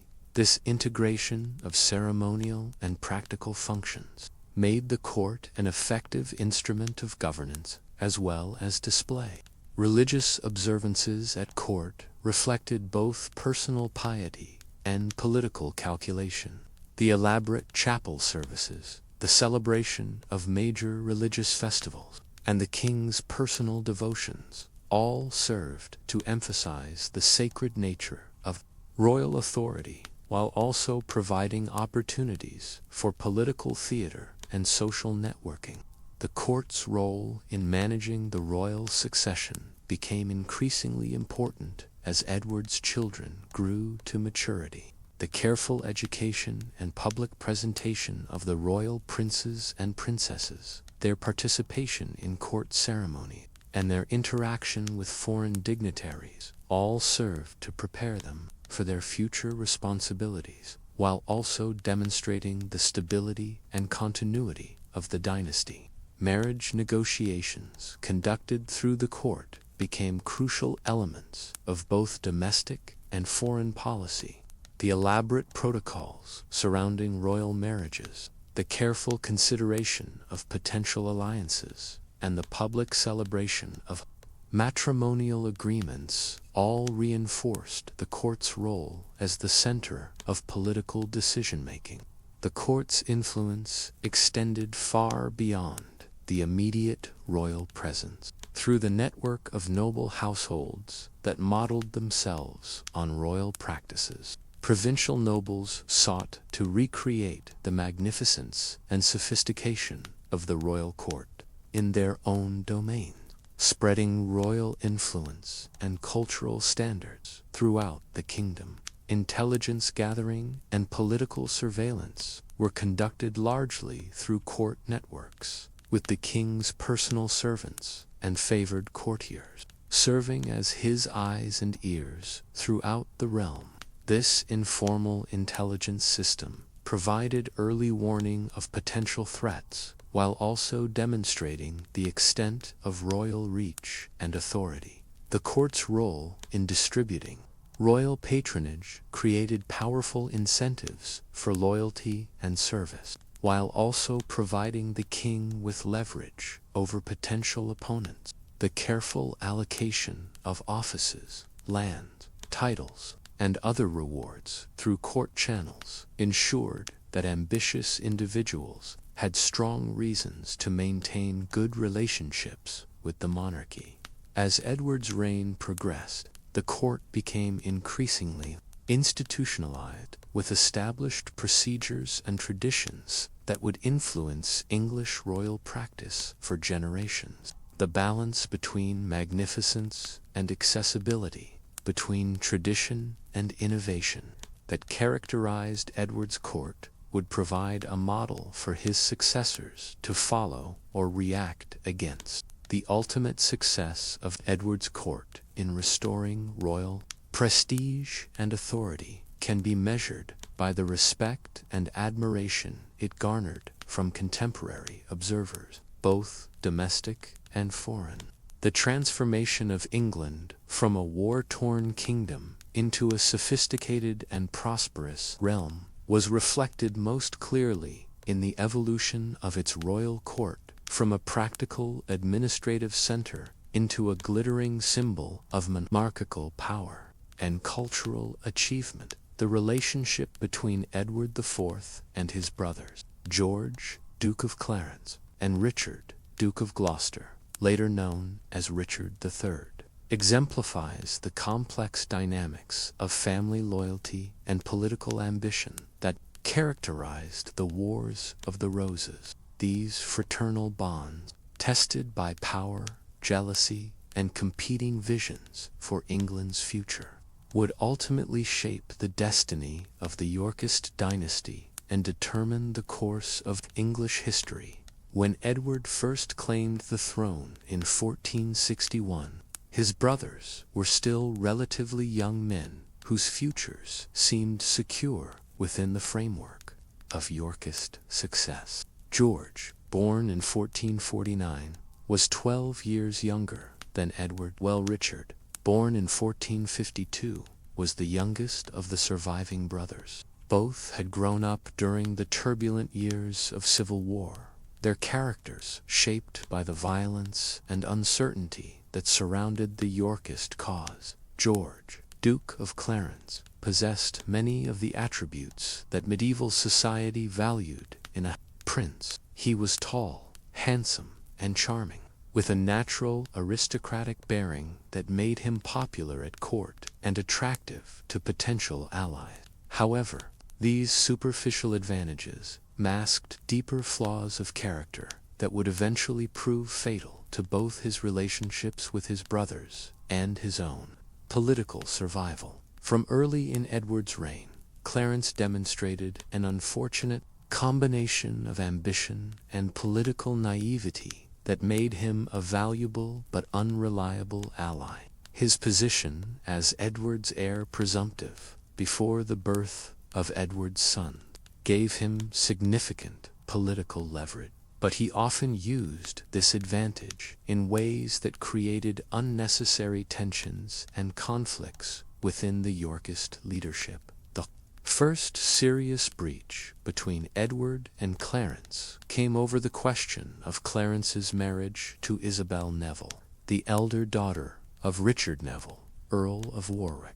This marriage, celebrated in 1469, despite Edward's explicit opposition, represented not merely a personal choice, but a political alliance that threatened to divide the Yorkist party between supporters of the king and supporters of Warwick. Clarence's participation in Warwick's rebellion of 1469-1470 revealed the depth of his disaffection with his brother's policies and his willingness to pursue his own interests, even at the cost of family loyalty. His role in the temporary overthrow of Edward during the Readeption of Henry VI demonstrated that blood relationships, however strong, could not overcome fundamental political disagreements. The reconciliation between Edward and Clarence that preceded the king's restoration in 1471 appeared to heal these divisions, but the underlying tensions remained unresolved. Clarence's defection from Warwick at the crucial moment before the Battle of Barnet was motivated as much by calculation as by family feeling, and his subsequent behavior suggested that he had learned little from his earlier mistakes. Richard, Duke of Gloucester, presented a striking contrast to his mercurial middle brother, physically smaller and less conventionally attractive than either Edward or George. Richard compensated for these disadvantages through fierce loyalty, administrative competence, and military skill that made him indispensable to his elder brother's success. Richard's character was forged in the crucible of civil war, where he learned early that survival depended on personal loyalty and political pragmatism, rather than abstract principles or theoretical rights. His unwavering support for Edward throughout the crises of the Bell's 1460s and 1470s earned him unprecedented trust and authority within the Yorkist regime. The territories and responsibilities that Richard acquired during Edward's reign reflected both royal favor and practical necessity. His dominance in northern England, where he served effectively as the king's representative, demonstrated his administrative abilities while also providing him with an independent power base that would prove crucial in later years. The relationship between the two younger brothers was complicated by their different personalities and competing interests. Richard's steady reliability made him Edward's obvious choice for positions of trust and authority, while Clarence's erratic behavior increasingly marginalized him within the royal family. This dynamic created resentment on George's part and reinforced his sense that he was being unfairly excluded from the influence and rewards that should have been his by right of birth. The death of Isabel Neville in 1476 marked the beginning of the final crisis in Clarence's relationship with his brothers. His accusations that Isabel had been murdered, followed by his illegal execution of one of her servants, represented a direct challenge to royal authority that Edward could not ignore. This incident revealed how completely Clarence had lost perspective on his position within the kingdom and his relationship to royal power. Clarence's subsequent behavior became increasingly erratic and threatening to royal authority. His negotiations for a foreign marriage without royal permission, his public criticisms of royal policy, and his apparent involvement in spreading rumors about Edward's legitimacy all contributed to a growing perception that he represented an unacceptable threat to royal stability. Edward's decision to move against Clarence in 1478 was driven by political necessity rather than personal animosity. The king's reluctance to take action against his brother was evident in the extended period of warnings and opportunities for reconciliation that preceded the final confrontation. However, once Edward concluded that Clarence represented an existential threat to royal authority, he acted with characteristic decisiveness. The trial and execution of Clarence sent shockwaves throughout English society and fundamentally altered the dynamics within the royal family. Richard's support for Edward's actions, however reluctant, demonstrated his ultimate loyalty to royal authority over family sentiment. This decision would have profound consequences for Richard's own future, as it eliminated a potential rival while also establishing a precedent for extreme measures against threats to royal power. The aftermath of Clarence's execution saw a significant strengthening of Richard's position within the royal family and the broader political system. As Edward's only surviving brother and most trusted lieutenant, Richard became effectively indispensable to the functioning of the Yorkist regime. His control over northern England, his military reputation, and his proven loyalty made him the obvious choice as protector for Edward's young son. The relationship between Edward and Richard during the final years of the reign was characterized by mutual dependence and genuine affection. Edward's declining health made him increasingly reliant on Richard's administrative competence and political judgment, while Richard's loyalty never wavered. Despite the personal costs of supporting controversial royal policies, the complex dynamics of brotherhood, loyalty, and ambition that characterized these relationships reflected broader themes in the Wars of the Roses, the tension between family bonds and political necessity, the difficulty of balancing competing claims and interests, and the ultimate supremacy of royal authority over all other considerations, all played out in the interactions between Edward and his brothers. Edward's handling of his brothers also revealed important aspects of his own character and approach to kingship. His willingness to trust Richard with extensive autonomous authority demonstrated his confidence in personal relationships and his pragmatic approach to delegation. Conversely, his ultimate decision to execute Clarence showed his recognition that royal authority could not survive challenges from within the royal family itself. The legacy of these fraternal relationships would continue to influence English politics long after Edward's death. Richard's proven loyalty and competence made him the natural choice as protector for Edward's young sons. But the precedent established by Clarence's execution also provided a template for dealing with inconvenient rivals within the royal family. The story of Edward IV and his brothers illustrates the personal dimensions of medieval politics and the ways in which family relationships could both strengthen and threaten royal authority. Their interactions reveal the human costs of political power and the tragic consequences that could result when personal ambitions conflicted with dynastic interests. The disappearance of Edward V and Richard, Duke of York, known to history as the Princes in the Tower, represents one of the most enduring mysteries in English history and one of the most controversial episodes of the Wars of the Roses. The fate of these two young boys, aged 12 and 9 respectively, became both a symbol of the period's brutality and a political weapon that would be wielded by successive generations of historians and propagandists.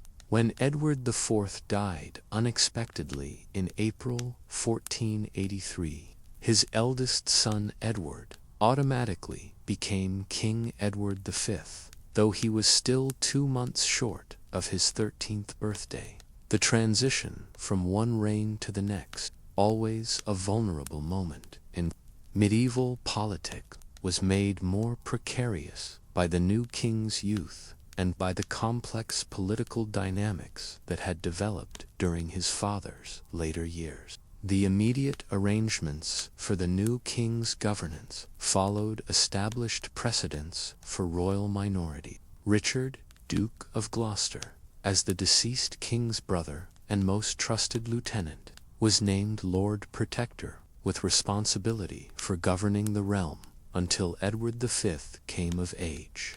This arrangement appeared to provide stability and continuity. while respecting both royal authority and the established rights of the royal family. However, the political situation was more complex than these formal arrangements suggested. The influence of the Woodville family, built up over 20 years of royal favor, represented a potential alternative center of power that could challenge Richard's authority as protector. The Queen Mother, Elizabeth Woodville, naturally sought to protect her family's interests and her son's inheritance, while Richard was equally determined to exercise the authority that had been entrusted to him. The initial moves in this political chess game focused on control of the young king's person. Edward V, who had been living in the Welsh marches under the guardianship of his maternal uncle, Anthony Woodville, Earl Rivers, was escorted toward London for his coronation. Richard, moving south from Yorkshire, arranged to intercept this party at Stony Stratford, where he took custody of his nephew and arrested several of the Woodville supporters who had been accompanying the king. This decisive action demonstrated Richard's determination to exercise real authority as protector, while also revealing the depth of mistrust that existed between the different factions within the Yorkist party.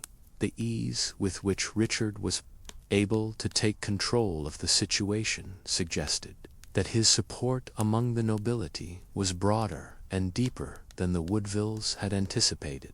Edward V was brought to London and installed in the Tower of London, which served as both a royal residence and a fortress. This choice of accommodation was not necessarily sinister. The Tower had traditionally served as a preparation site for royal coronations, and many previous monarchs had resided there before their formal crowning.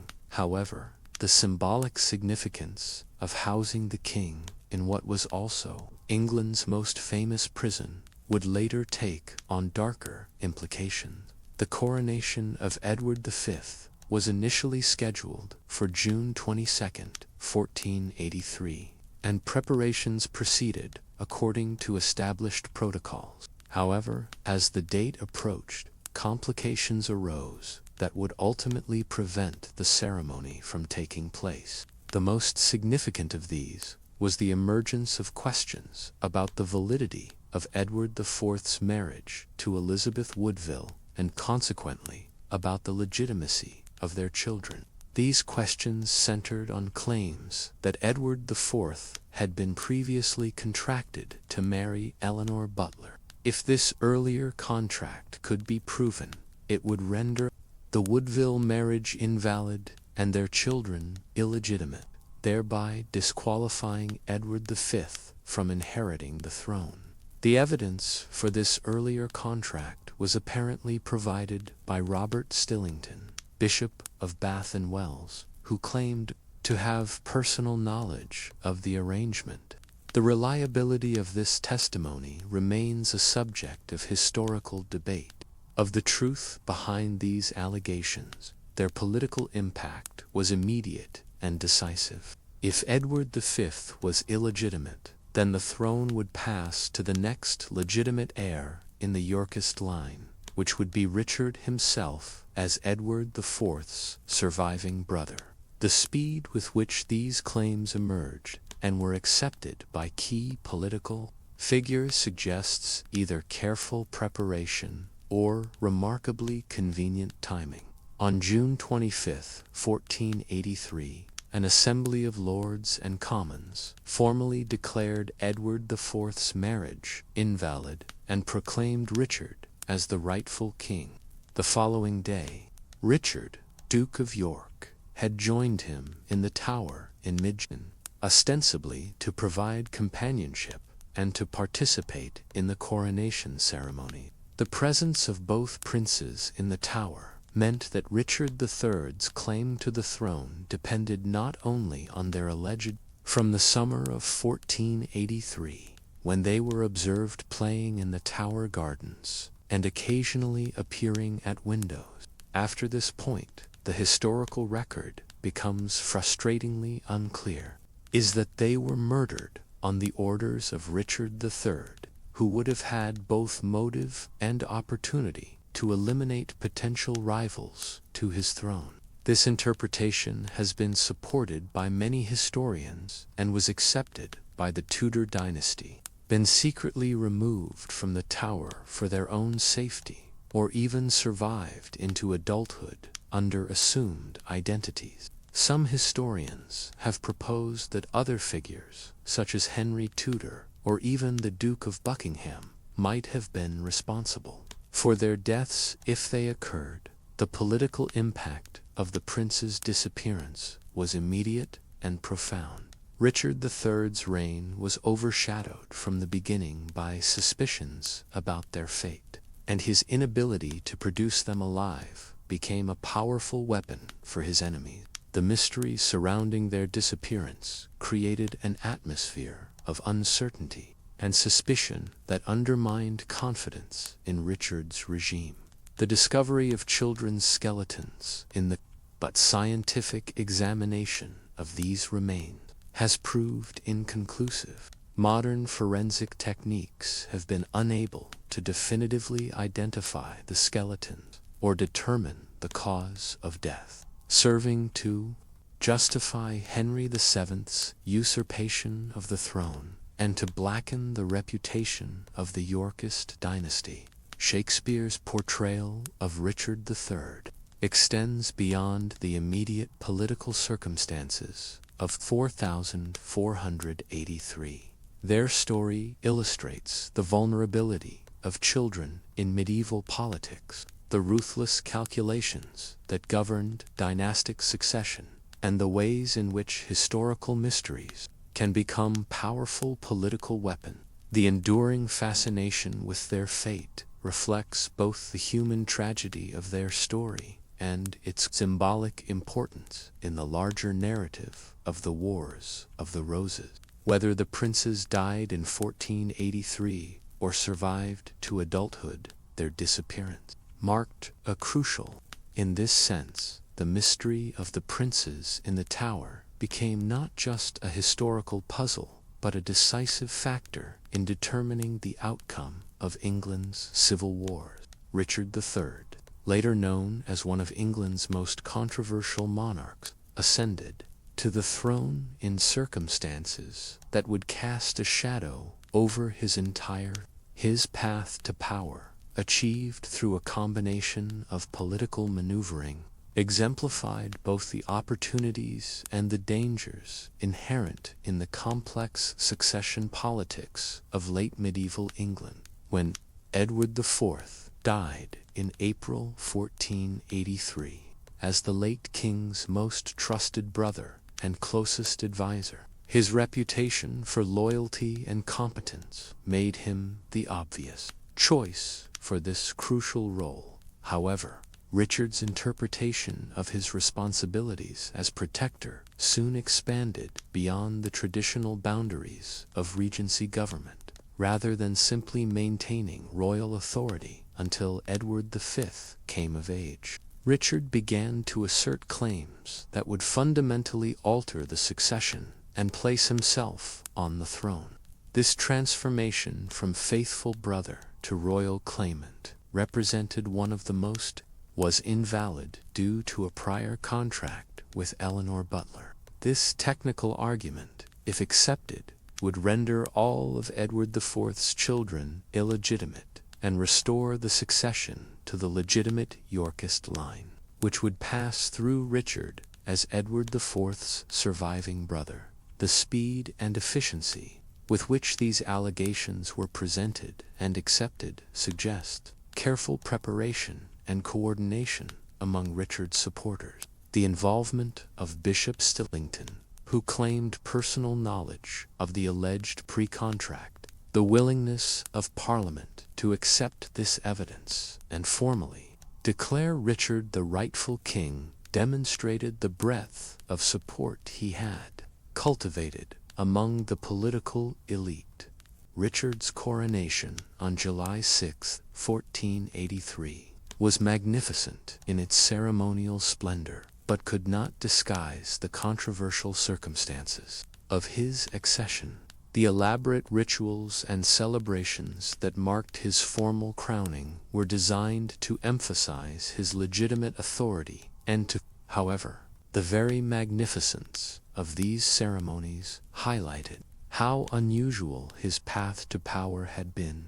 The new king's early policies. Richard moved quickly to reward his supporters, punish his enemies, and establish his authority throughout the kingdom. His experience in governing northern England provided him with practical knowledge of administration that served him well.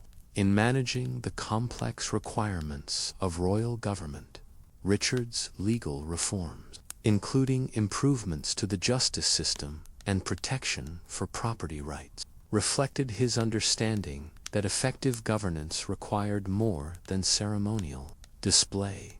These policies were designed to win support from the gentry and merchant classes, while demonstrating that his regime could provide from the beginning by questions about the fate of the princes in the Tower and the disappearance of Edward V and Richard, Duke of York. Stafford, Duke of Buckingham, in October 1483, revealed the fragility of Richard's position despite his apparent political strength. Buckingham's defection was particularly damaging because he had been one of, and his rebellion suggested that even close allies had doubts about the legitimacy and sustainability of the new regime.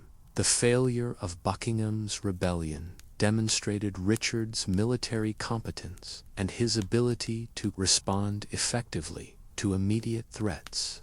However, the ease with which the rebellion was organized and the extent of support it attracted indicated that opposition to Richard's rule was more widespread and determined than his supporters had anticipated. Richard's foreign policy challenges reflected the diplomatic consequences of his controversial accession. European powers remained uncertain about the stability and legitimacy of his regime, making it difficult to establish the international alliances that were crucial for maintaining security and promoting trade. The support that Henry Tudor received from France and other foreign powers was facilitated by doubts about Richard's rightful claim to the throne. The propaganda war that surrounded Richard's reign revealed the importance of public opinion and narrative control in late medieval politics. Richard's supporters worked to present him as a legitimate king who had rightfully inherited the throne, while his enemies portrayed him as a usurper who had seized power through fraud and violence. This battle for hearts and minds would continue long after Richard's death and would significantly influence his historical reputation. Richard's personal qualities as a ruler were generally acknowledged even by his enemies. His administrative competence, his attention to legal reform, and his concern for justice won him genuine support in many parts of the kingdom, particularly in northern England, where he was already well known and respected. However, these positive attributes could not overcome the fundamental questions about his legitimacy that plagued his reign. The king's relationship with the church provided both support and complications for his regime. While many clergy accepted his claim and participated in the ceremonies that legitimized his rule, others remained skeptical about the circumstances of his accession and the fate of his predecessors. The church's traditional role in validating royal authority meant that ecclesiastical support was crucial for establishing legitimacy. Richard's efforts to secure the succession through his son, Edward, reflected his awareness that dynastic stability required more than personal authority. The careful preparation of the prince for his future role and the formal recognition of his status as heir apparent were designed to create continuity and permanence for the new royal line.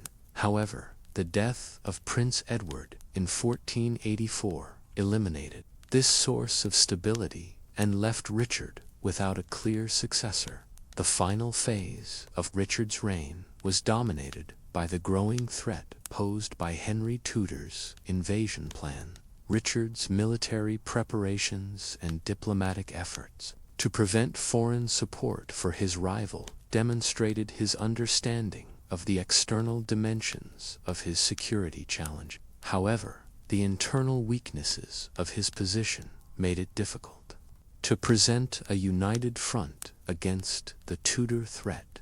Richard's death at the Battle of Bosworth Field in August 1485 brought his controversial reign to a dramatic end. His decision to fight personally in the battle, rather than seeking safety in flight or negotiation, reflected both his courage and his recognition that his crown depended entirely on military success. His death in combat made him the last English king to die in battle and provided a fitting conclusion to the Wars of the Roses. The legacy of Richard III's reign extends far beyond its brief duration or its controversial circumstances. His story illustrates the opportunities and dangers inherent in medieval succession politics, the importance of legitimacy in maintaining royal authority, and the ways in which historical narratives can be shaped by political necessity and propaganda.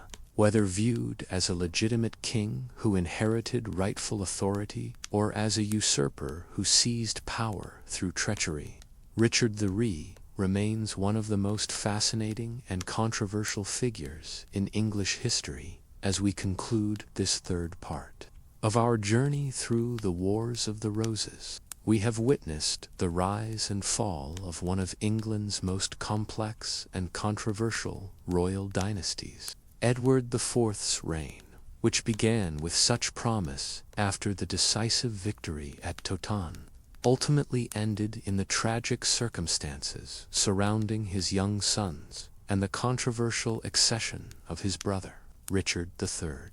Through Edward's golden years, we saw how a charismatic and capable king could restore prosperity and stability to a kingdom torn apart by civil war. His magnificent court, his successful diplomacy, and his ability to balance competing factions all demonstrated the potential for strong monarchy to heal the wounds of conflict and create lasting peace. Yet beneath this surface prosperity, the seeds of future discord continued to grow. The rise of the Woodville family, the tensions between Edward's brothers, and the unresolved questions about royal legitimacy that had sparked the original conflict remained as potential sources of instability. The execution of George, Duke of Clarence, showed how even family bonds could not survive the ruthless logic of royal politics. The story of Elizabeth Woodville revealed both the opportunities and the dangers that faced those who achieved unexpected elevation in the volatile world of 15th century politics. Her transformation from widow of modest means to Queen of England illustrated the fluidity of social boundaries, while also demonstrating the resentments and tensions that such rapid advancement could create. The mystery of the princes in the Tower represents perhaps the most haunting episode in this entire saga. The disappearance of Edward V and his younger brother Richard encapsulates the human cost of political ambition and the vulnerability of innocence in a world governed by power and violence. Whether they died in 1483 or survived under different identities, their fate became a symbol of the period's brutality and a weapon in the propaganda wars that followed. Richard III's brief but controversial reign demonstrated how quickly apparent stability could collapse when legitimacy was questioned and support withdrawn. His administrative competence and genuine concern for justice could not overcome the circumstances of his accession or the suspicions surrounding his nephew's disappearance. The themes we have explored in this episode: the nature of royal authority, the role of family in politics, the importance of legitimacy, and the human costs of ambition, would all reach their climax in our final episode.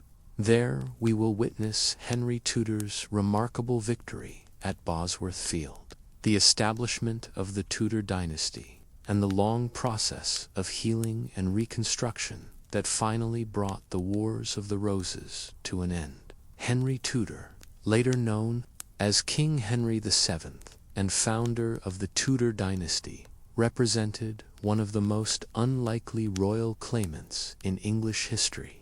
His path to the throne began not in the palaces of England, but in the uncertain exile of Brittany and France, where he spent his formative years as both guest and prisoner, protected by foreign rulers who saw him as a valuable political asset. In their complex relationships with England, born in 1457 at Pembroke Castle in Wales, Henry's early life was shaped by the turbulent politics of the Wars of the Roses. His father, Edmund Tudor, Earl of Richmond, had died before Henry's birth, leaving the child to be raised by his remarkable mother, Margaret Beaufort. Margaret's lineage provided Henry with his tenuous claim to the throne through her descent from John of Gaunt. But this connection was complicated by questions of legitimacy that had excluded the Beaufort line from the royal succession. The young Henry's life changed dramatically in 1471 when the Yorkist victory at Tewkesbury effectively ended Lancastrian hopes and made England too dangerous for anyone with even distant claims to the throne.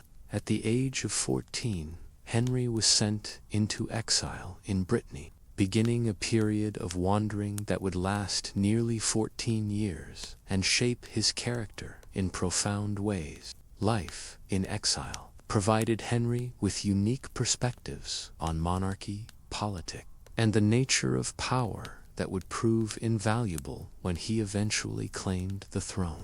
Unlike most medieval kings who inherited their positions through established succession, Henry learned to survive through intelligence, diplomacy, and careful calculation of risks and opportunities. His years of dependence on foreign protection taught him the importance of international relationships and the fragility of political arrangement. The Breton court, where Henry spent most of his exile, provided him with insight into different approaches to governance and administration. The relatively stable political environment of Brittany contrasted sharply with the chaos that continued to plague England, offering Henry a model of effective royal authority that did not depend on constant warfare or internal repression. Henry's education during these years was broad and practical, encompassing not only the traditional subjects expected of a nobleman, but also the diplomatic and commercial skills that were becoming increasingly important in late medieval politics. His fluency in multiple languages and his understanding of European political dynamics would prove crucial advantages when he eventually pursued his claim to the English throne. The transformation of Henry from exiled claimant to serious contender for the throne began with the controversial accession of Richard III in 1483. The circumstances surrounding Richard's usurpation, particularly the disappearance of the princes in the Tower, created new opportunities for opposition and gave Henry's cause a legitimacy it had previously lacked. The rebellion led by the Duke of Buckingham in October 1483, although ultimately unsuccessful, demonstrated that Richard's hold on power was far from secure and that significant numbers of influential Englishmen were prepared to support alternatives to his rule. The The failure of this rebellion sent hundreds of additional exiles to join Henry's cause, providing him with valuable intelligence about conditions in England and with potential supporters for any future invasion attempt. Henry's promise to marry Elizabeth of York, Edward IV's eldest daughter, was a masterstroke of political calculation that transformed his position from that of a Lancastrian pretender to a unifying figure who could bridge the divide between the warring houses. This commitment, made while he was still in exile, demonstrated his understanding that success would require building coalitions rather than simply pressing hereditary claim. The international context that shaped Henry's invasion plans reflected the complex web of relationships between European powers in the late 15th century.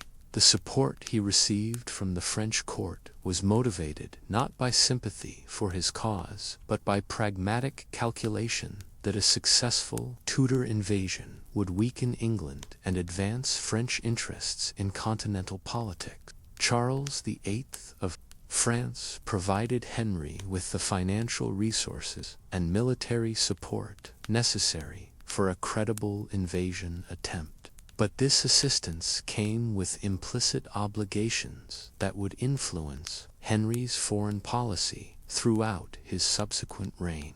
The French understanding that a Tudor England would be more dependent on French support than Richard II's regime shaped their approach to the invasion and their expectations for future relationships. Henry's careful preparation for the invasion revealed the strategic thinking that would characterize his approach to kingship.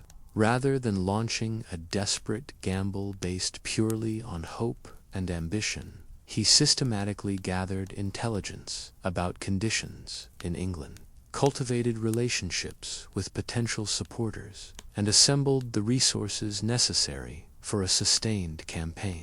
The choice of landing site in Wales reflected both practical considerations and symbolic calculation.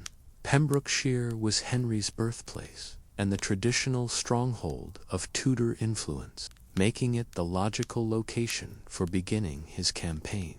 The Welsh dimension of Henry's identity also provided him with an additional source of legitimacy and support that distinguished him from purely English claimants. The response to Henry's landing in August 1485 exceeded his most optimistic expectations. Rather than facing the organized opposition that might have been expected, he found a kingdom where support for Richard III was shallow and conditional.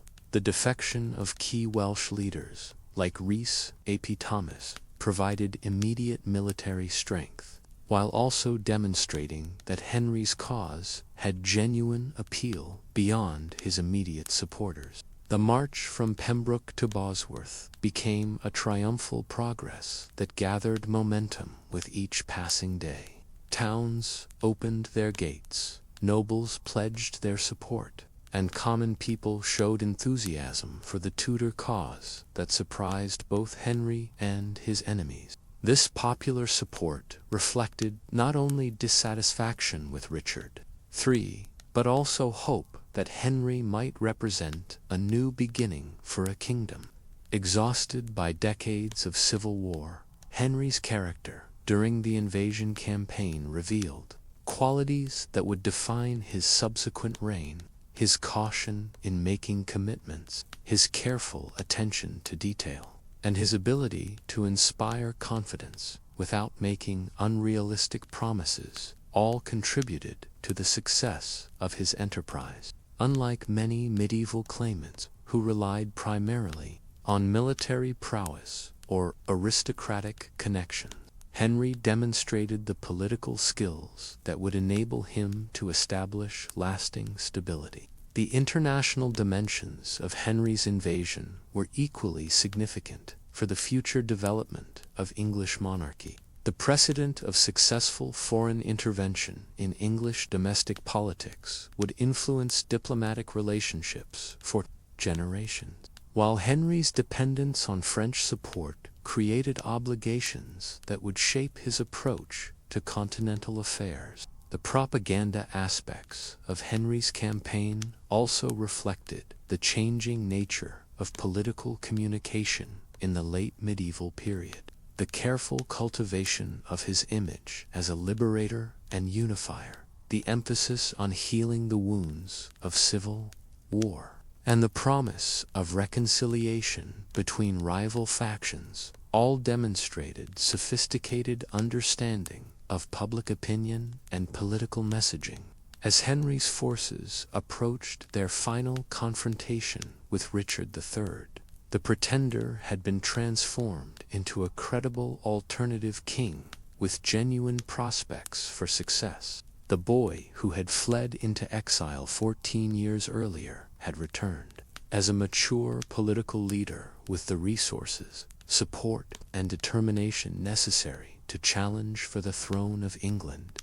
The remarkable transformation of Henry Tudor from obscure exile to royal claimant illustrates the fluid nature of political opportunities in late medieval England and the importance of personal qualities in determining historical outcomes. His story demonstrates how careful preparation, strategic thinking, and political skill could overcome the disadvantages of weak hereditary claims and limited resources. The success of Henry's invasion would depend ultimately on the outcome of battle, but his achievement in reaching that point represented a triumph of intelligence and determination over the seemingly impossible odds that had faced him throughout his years of exile. Whether he lived or died at Bosworth, Henry Tudor had already demonstrated that courage and calculation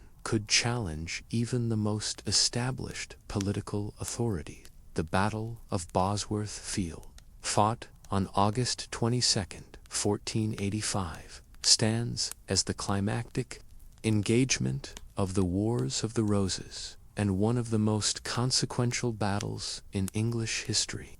This confrontation between Richard III and Henry Tudor would determine not only the immediate fate of the English crown, but also the direction of English monarchy and society for generations to come. By the time the two armies converged near Bosworth in Leicestershire, the political momentum had shifted dramatically in Henry's favor.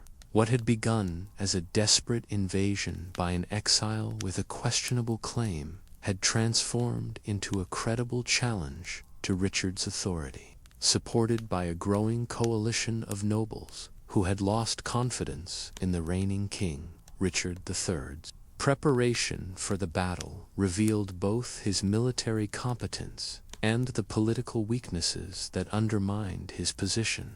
Despite having access to the royal treasury and the traditional advantages of incumbency, Richard struggled to assemble a force that was both large enough and loyal enough to guarantee victory against the Tudor challenge. The army that Richard brought to Bosworth reflected the fragmented nature of his support. While some contingents were led by loyal supporters who remained committed to his cause, others were commanded by nobles whose allegiances were uncertain or conditional. The presence of forces led by the Stanley family, whose ultimate loyalty remained unclear until the crucial moment of battle, exemplified the precarious nature of Richard's position. Henry's army, though smaller in total numbers, possessed certain advantages that would prove crucial in the coming engagement. The core of his force consisted of experienced soldiers who had chosen to follow him into what they knew might be a desperate enterprise. Their commitment to his cause was therefore based on conviction rather than mere obligation, providing a level of cohesion and determination that proved decisive. The French and Scottish soldiers who formed part of Henry's force brought professional, military experience and equipment that enhanced his army's effectiveness. These foreign troops also represented the international dimension of the conflict, demonstrating that Henry's challenge had gained recognition and support beyond England's borders. The terrain around Bosworth provided a relatively confined battlefield that favored tactical skill over sheer numbers. The marshy ground and limited visibility created conditions where local knowledge and careful positioning could overcome numerical disadvantages. Both commanders recognized that the outcome would depend as much on political calculation as on military prowess. The morning of the battle was marked by the complex maneuvering of forces as commanders sought to secure advantageous positions while also attempting to gauge the intentions of potentially wavering allies. The presence of the Stanley forces in a position where they could intervene decisively for either side created uncertainty that influenced the tactical decisions of both Richard and Henry. Richard's decision to lead his cavalry in a direct charge against Henry's position represented both military calculation and personal desperation. By attempting to kill or capture Henry personally, Richard hoped to end the battle quickly and decisively, while also demonstrating the kind of personal courage that medieval kingship required. This bold strategy reflected his understanding that his political survival depended on military success. The charge that Richard led was initially successful in reaching Henry's immediate vicinity, creating a moment of supreme danger for the Tudor claimant. Contemporary accounts describe fierce hand-to-hand fighting around Henry's standard, with the future of England hanging in the balance as the two rival claimants came within striking distance of each other.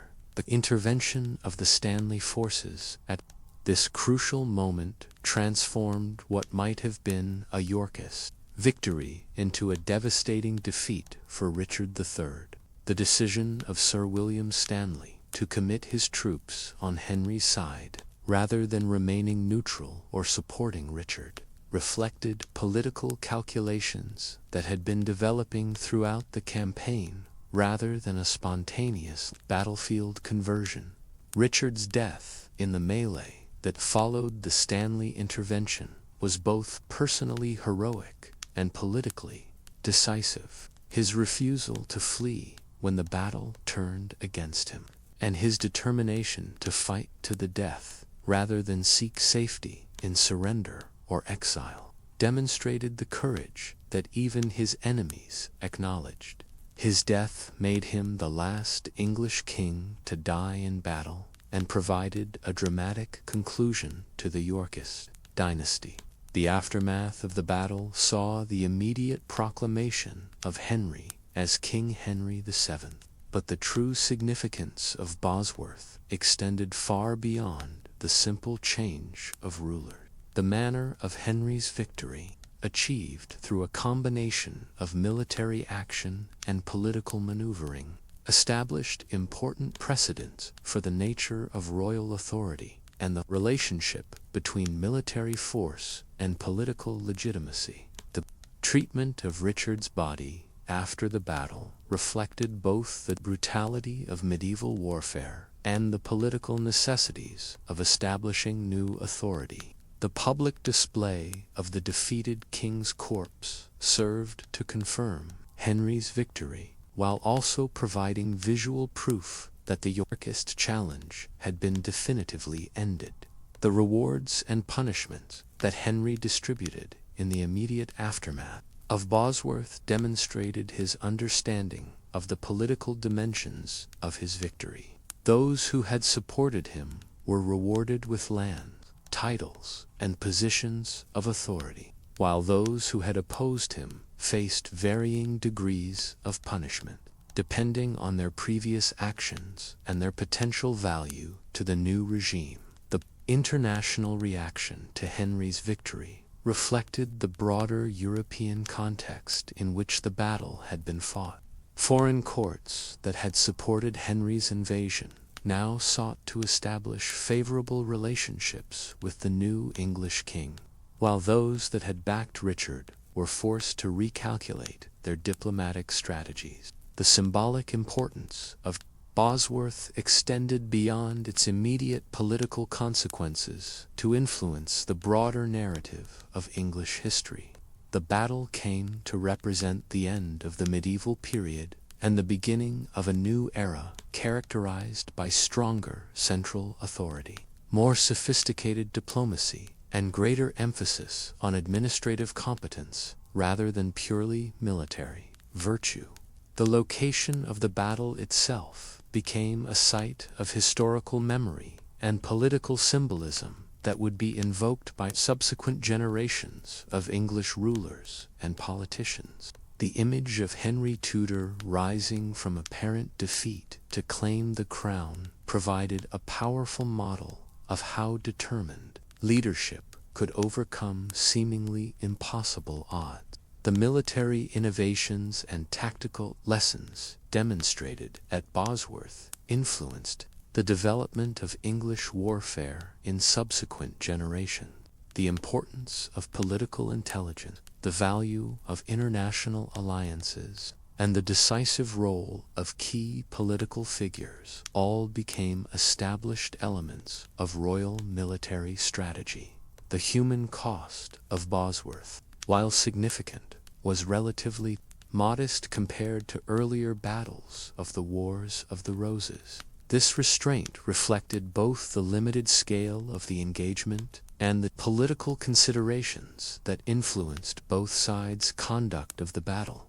The desire to minimize casualties among potential future supporters influenced tactical decisions and helped to facilitate the post-battle reconciliation that Henry would need to establish stable government. The immediate aftermath of the battle saw Henry's supporters searching the battlefield for evidence of Richard's death and for symbols of royal authority that could be transferred to the new king. The recovery of Richard's crown, allegedly found on the battlefield and placed on Henry's head by Lord Stanley, provided powerful symbolism for the transfer of legitimate authority from the defeated to the victorious claimant. The speed with which news of Henry's victory spread throughout England demonstrated the efficiency of medieval communication networks and the eagerness with which many people received word of Richard's defeat. Towns and nobles who had remained neutral during the campaign quickly moved to declare their support for the new king, illustrating the pragmatic calculations that governed political allegiance in this period. Henry's conduct in the hours and days following his victory revealed the political wisdom that would characterize his subsequent reign. Rather than pursuing vengeance against his former enemies or engaging in the kind of purges that had often followed medieval victories, he sought to create an atmosphere of reconciliation and unity that would facilitate the establishment of stable government. The religious dimensions of Henry's victory were carefully emphasized through Thanksgiving services and ceremonial observations that presented his success as evidence of divine favor. This spiritual interpretation of political events served both to legitimize the new dynasty and to provide comfort to a population exhausted by decades of civil conflict. The Battle of Bosworth thus represented not merely a military engagement, but a transformation of English political culture that would influence the development of monarchy and society for generations to come. The lessons learned in the blood and chaos of this final confrontation would shape Henry VII's approach to kingship and establish the foundations for the Tudor dynasty's remarkable success in creating lasting political stability. Henry VII later recognized as the founder of one of England's most successful royal dynasties, faced the enormous challenge of transforming a battlefield victory into lasting political authority. His accession to the throne marked not only the end of the Wars of the Roses, but also the beginning of a new approach to English monarchy that would fundamentally alter the relationship between crown and subjects for generations to come. The immediate aftermath of Bosworth presented Henry with both opportunities and dangers that required careful navigation. While his victory had eliminated the most serious opposition to his rule, the very manner of his success created precedents that could potentially be used against him by future challengers. The fact that he had won the crown through force of arms rather than undisputed hereditary right meant that his legitimacy would always depend partly on his ability to govern effectively and maintain popular support. Henry's coronation on October, ceremonial display that emphasized both divine approval and popular acceptance of his rule. The careful attention paid to every aspect of the coronation ceremony, from the religious rituals to the secular celebrations, demonstrated Henry's understanding that monarchy required not only political power, but also cultural and symbolic authority. The new king's immediate priority was to secure his position against potential rivals and to establish the administrative structures necessary for effective government. Unlike many of his predecessors, who had inherited established systems of royal administration, Henry had to rebuild governmental authority from the ground up, while also managing the complex political relationships that had been disrupted by years of civil war.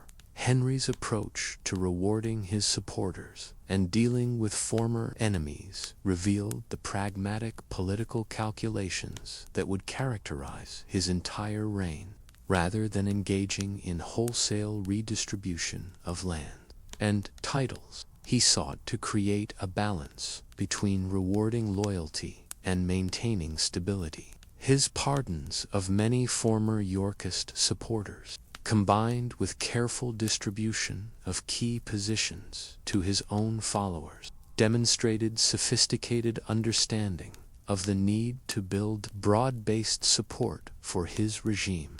The marriage between Henry and Elizabeth of York, celebrated on January 18, 1486, represented the fulfillment of political promises made during Henry's invasion campaign and provided powerful symbolism for the reconciliation of the warring houses. This union was presented not merely as a personal relationship, but as a healing of the kingdom's wounds and a promise of future unity and stability.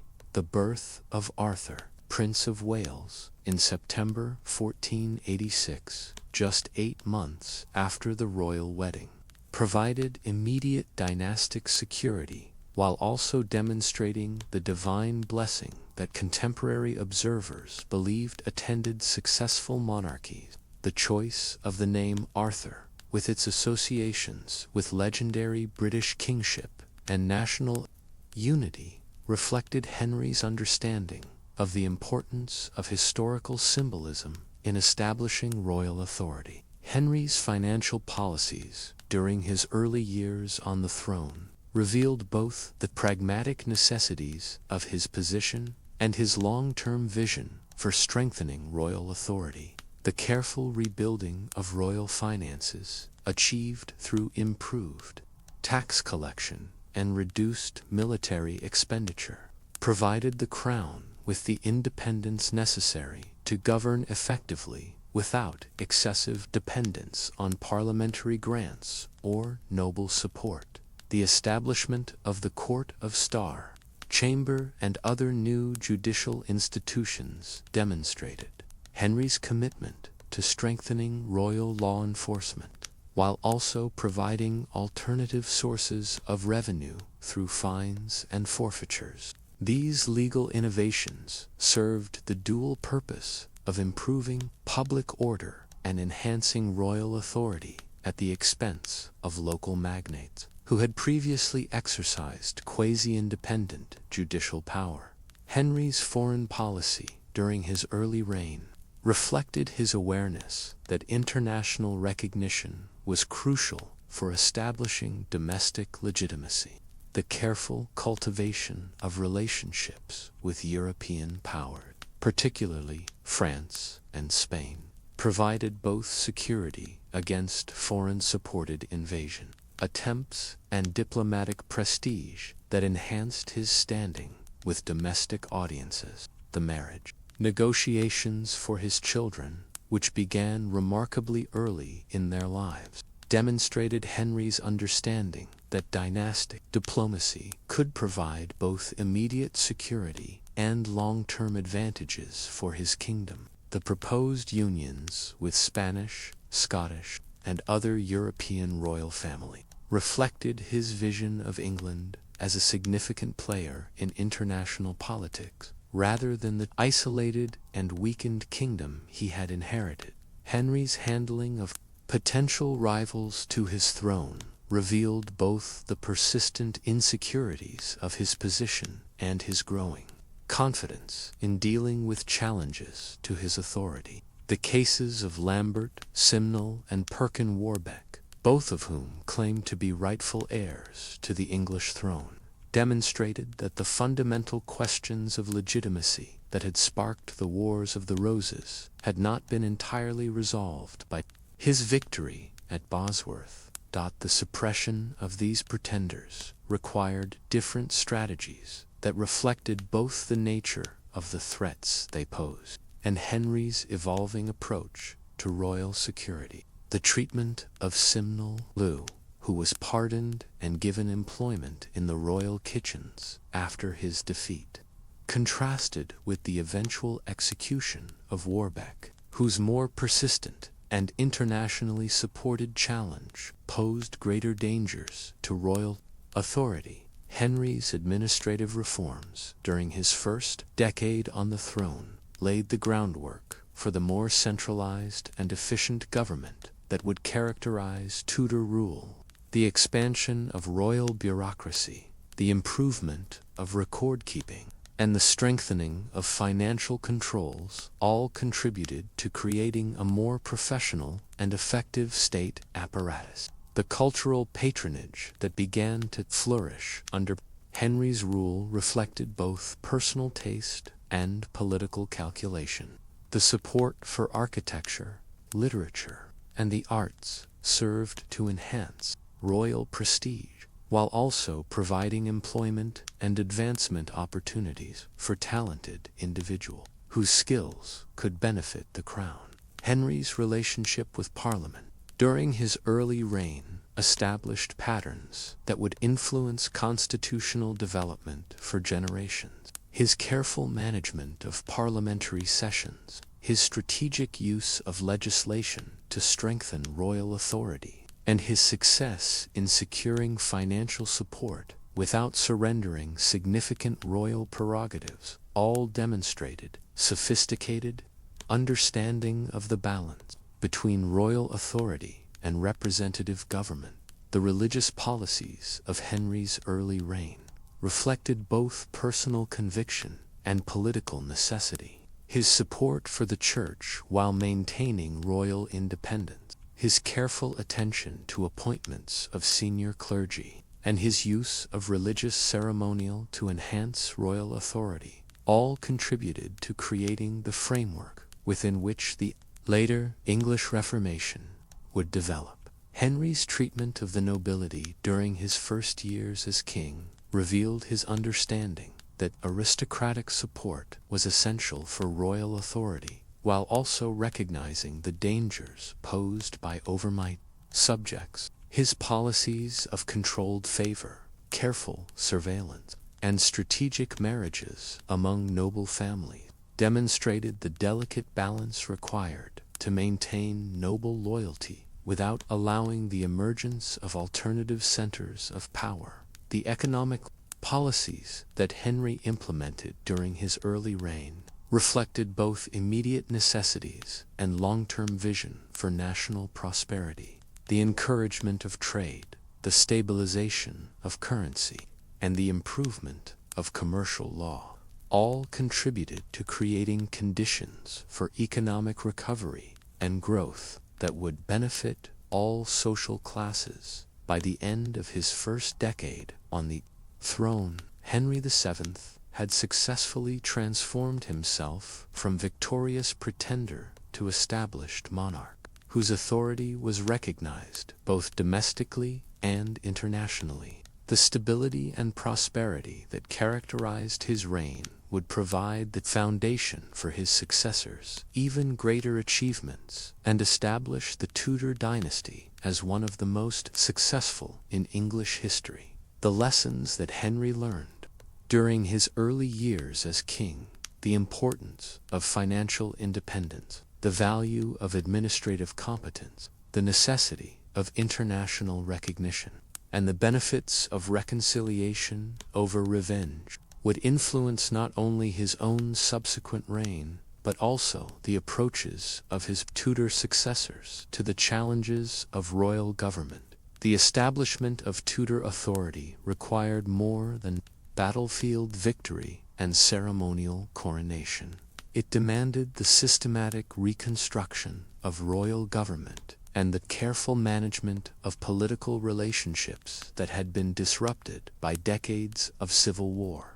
Henry VII's approach to consolidating power revealed both the pragmatic necessities of his position and his sophisticated understanding of the foundations of lasting political authority. The challenge of governing a kingdom where traditional loyalties had been shattered by years of conflict required innovative approaches to the fundamental problems of medieval monarchy. Henry could not simply rely on established precedents or inherited support network, but instead had to create new foundations for royal authority while also respecting enough traditional forms to maintain legitimacy and continuity. Henry's treatment of the nobility during his consolidation period demonstrated his awareness that aristocratic cooperation was essential for effective government, while also recognizing the dangers posed by powerful subjects who might challenge royal authority. His policy of controlled generosity,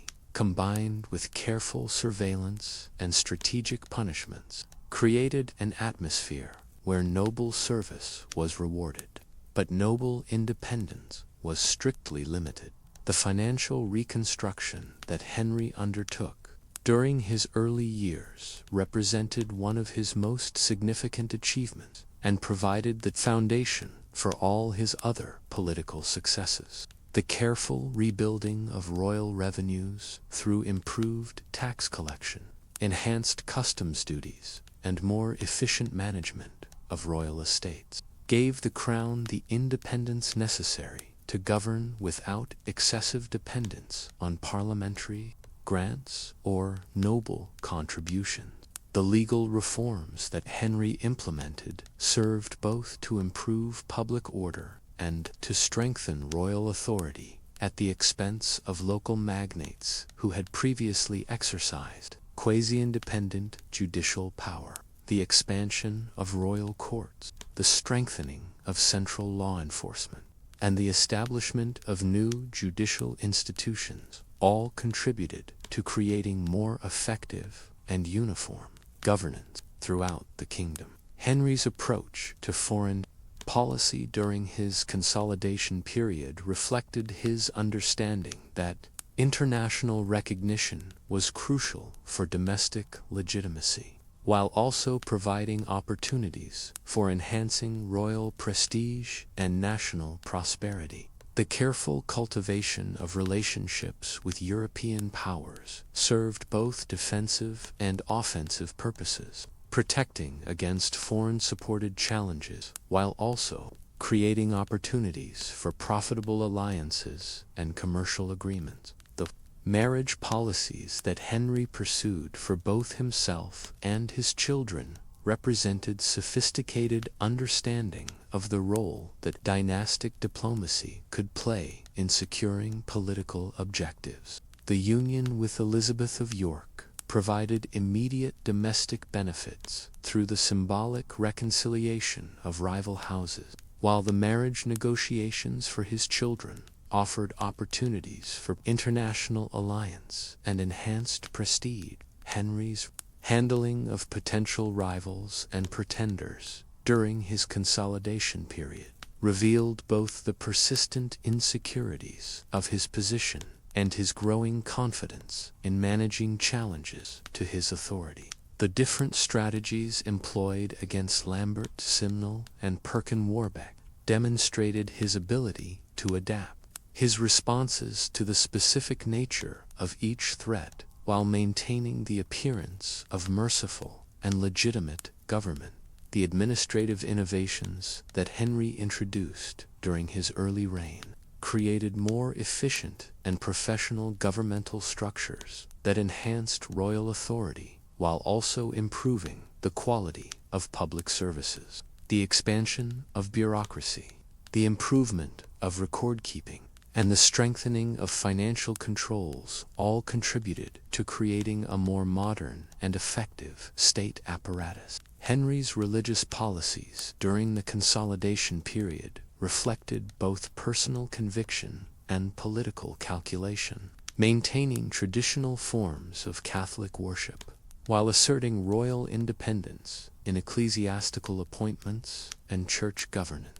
This balance between orthodoxy and royal supremacy created the framework within which later religious reforms could develop, while avoiding the immediate controversies that might have destabilized his regime. The economic policies that Henry implemented served both to restore national prosperity and to enhance royal resources, creating conditions for trade expansion and commercial development that benefited all social classes, while also increasing customs revenues and other sources of royal income. The encouragement of industry, the improvement of infrastructure, and the stabilization of currency all contributed to creating confidence in the stability and competence of royal government. Henry's treatment of regional variations and local traditions demonstrated his understanding that effective central authority required adaptation to local conditions rather than rigid uniformity. His policies in Wales, the north, and other distinctive regions of the kingdom showed sophisticated appreciation for the need to balance central control with respect for established customs and relationships. The cultural patronage that began to flourish under Henry's rule served both artistic and political purposes, enhancing royal prestige while also providing employment and advancement opportunities for talented individuals whose skills could benefit the crown. The support for architecture, literature, and learning created an atmosphere of cultural confidence that reinforced the political stability of the regime. Henry's relationship with Parliament during his consolidation period established patterns of cooperation and control that would influence constitutional development for generations. His careful management of parliamentary sessions, combined with strategic use of legislation to strengthen royal authority, demonstrated how traditional institutions could be adapted to serve new political objectives without fundamental constitutional revolution. The intelligence networks that Henry developed during his early reign provided crucial information about potential threats while also demonstrating royal reach and capability to subjects who might consider opposition. The systematic collection of information about noble activities, foreign contacts, and popular attitudes created an early warning system that enhanced royal security. Henry's succession planning, which began remarkably early in his reign, reflected his awareness that dynastic security required careful preparation and broad acceptance rather than simple hereditary transmission. The education of his children, the cultivation of support for their eventual succession, and the establishment of appropriate household structures all contributed to creating confidence in the dynasty's future. The propaganda efforts that accompanied Henry's consolidation included both the promotion of positive images of Tudor rule and the systematic discrediting of alternative claimants and rival narratives. The careful management of public ceremonies, the patronage of favorable chroniclers, and the creation of compelling symbols and stories all contributed to establishing popular acceptance of the new dynasty. By the middle of his reign, Henry had successfully transformed the English monarchy from a prize to be won through force into an institution that commanded respect through competence, prosperity, and stability. The foundations that he established during his consolidation period would support not only his own subsequent rule, but also the remarkable achievements of his elective Tudor successors in creating one of Europe's most successful royal dynasties. The methods that Henry employed in consolidating power, the careful balance between innovation and tradition, the emphasis on competence over charisma, the systematic approach to both opportunities and threats, established patterns of Tudor governance that would influence English political development for more than a century and create the framework within which the English Renaissance and Reformation would unfold. The establishment of the Tudor dynasty represented far more than a simple change of ruling family. It marked the beginning of a fundamental transformation in English monarchy, society, and culture that would influence the development of the nation for generations to come. Henry VII's success in creating lasting dynastic authority demonstrated both his personal political skills and the broader changes in medieval society that made new approaches to royal government both possible and necessary. The challenge of establishing dynastic legitimacy required Henry to address not only immediate political necessities, but also longer-term questions about the nature of royal authority and the relationship between crown and subjects. Unlike previous English dynasties, which had generally inherited established traditions and support networks, the Tudors had to create their own foundations for authority, while also adapting to the changing conditions of late medieval society. Henry's approach to dynastic establishment revealed sophisticated understanding of the multiple sources of royal legitimacy and the ways in which different forms of authority could reinforce each other. His careful attention to ceremonial display, legal innovation, administrative competence, and international recognition demonstrated awareness that modern monarchy required more than traditional hereditary claims or military prowess. The birth and upbringing of Henry's children provided opportunities for demonstrating dynastic stability while also preparing the next generation for the complex requirements of Tudor kingship.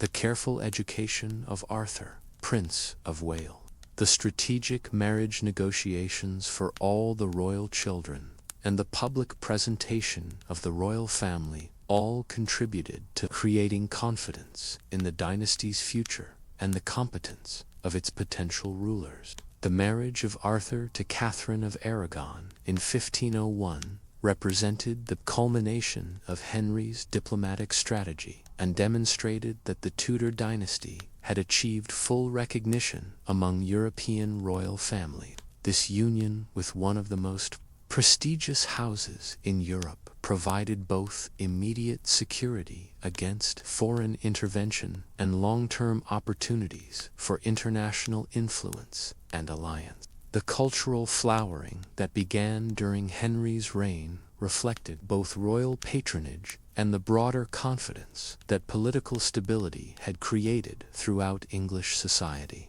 The support for architecture, literature, music, and learning that characterized the early Tudor period established England as a significant center of Renaissance culture, while also enhancing the prestige and attractiveness of royal service. Henry's financial policies during his later reign demonstrated how successful dynastic establishment could create virtuous cycles of prosperity and stability that benefited both crown and subjects. The careful accumulation of royal wealth, combined with policies that encouraged trade and industry, created conditions for sustained economic growth that would support even greater achievements by his successors. The administrative innovations that Henry introduced created more efficient and professional governmental structures that enhanced both royal authority and public welfare.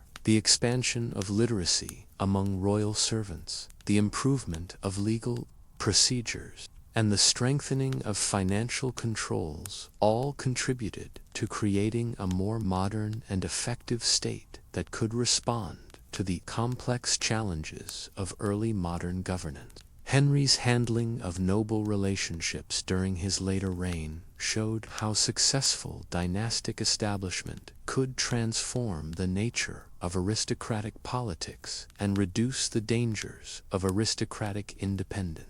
The careful management of noble marriages, the strategic distribution of royal favor, and the systematic monitoring of noble activities all contributed to creating a more stable and predictable political environment. The religious policies that Henry pursued during his dynastic establishment period maintained traditional forms, while also asserting royal prerogatives that would provide foundations for later religious reform. His careful balance between orthodox Catholic worship and practical royal independence in church affairs demonstrated how traditional institutions could be adapted to serve new political objectives. Henry's foreign policy achievements during his later reign demonstrated how successful dynastic establishment could enhance national prestige and create opportunities for international influence.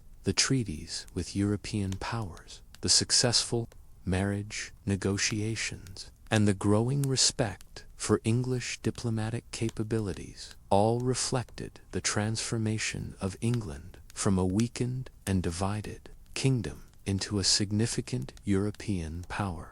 The succession arrangements that Henry made during his final years reflected both confidence in his dynastic achievements and awareness of the continuing challenges that would face his successors. The careful preparation of Henry VIII for kingship, the establishment of appropriate governmental structures, and the accumulation of royal resources all demonstrated Henry's understanding of the requirements for successful dynastic transition.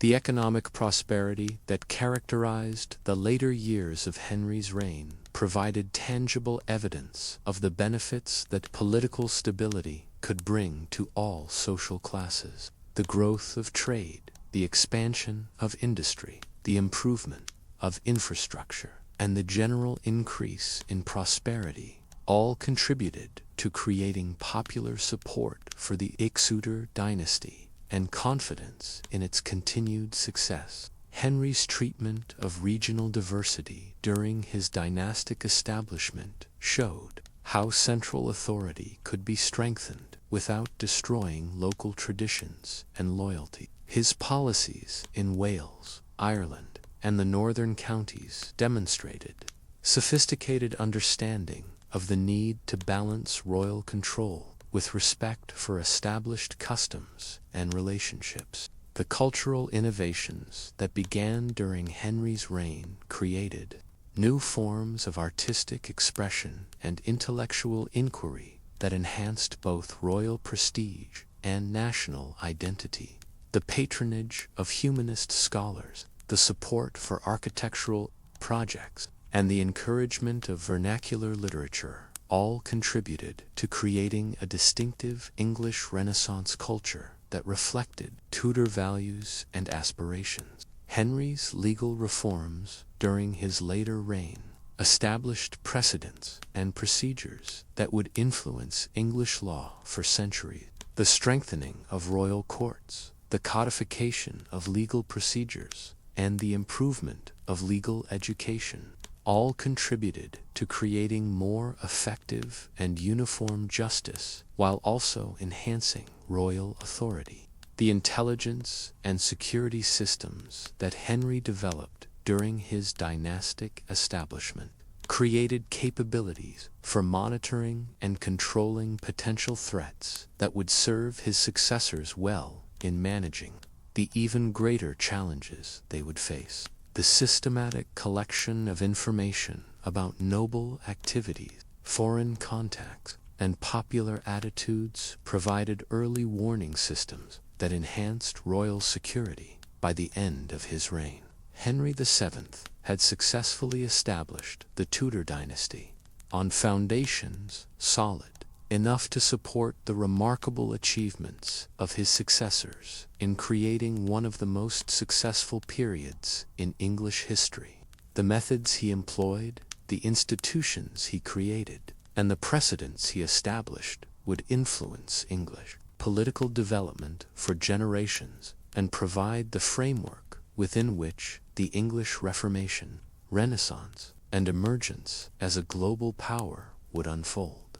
The transformation of England from a war-torn kingdom, exhausted by civil conflict, into a prosperous and stable realm ready for greater achievement, represented one of the most remarkable political accomplishments in medieval history. Henry's success in creating lasting dynastic authority demonstrated that careful planning, competent administration, and strategic vision could overcome even the most difficult circumstances and establish foundations for sustained national greatness. The final pacification of England under Henry VII represented not merely the conclusion of a particular dynastic conflict, but the transformation of English political culture in ways that would prevent the recurrence of the kind of civil warfare that had devastated the kingdom for more than 3 decades. The methods that Henry employed to achieve lasting peace revealed both his personal political genius and the broader changes in society that made new approaches to royal authority both possible and necessary.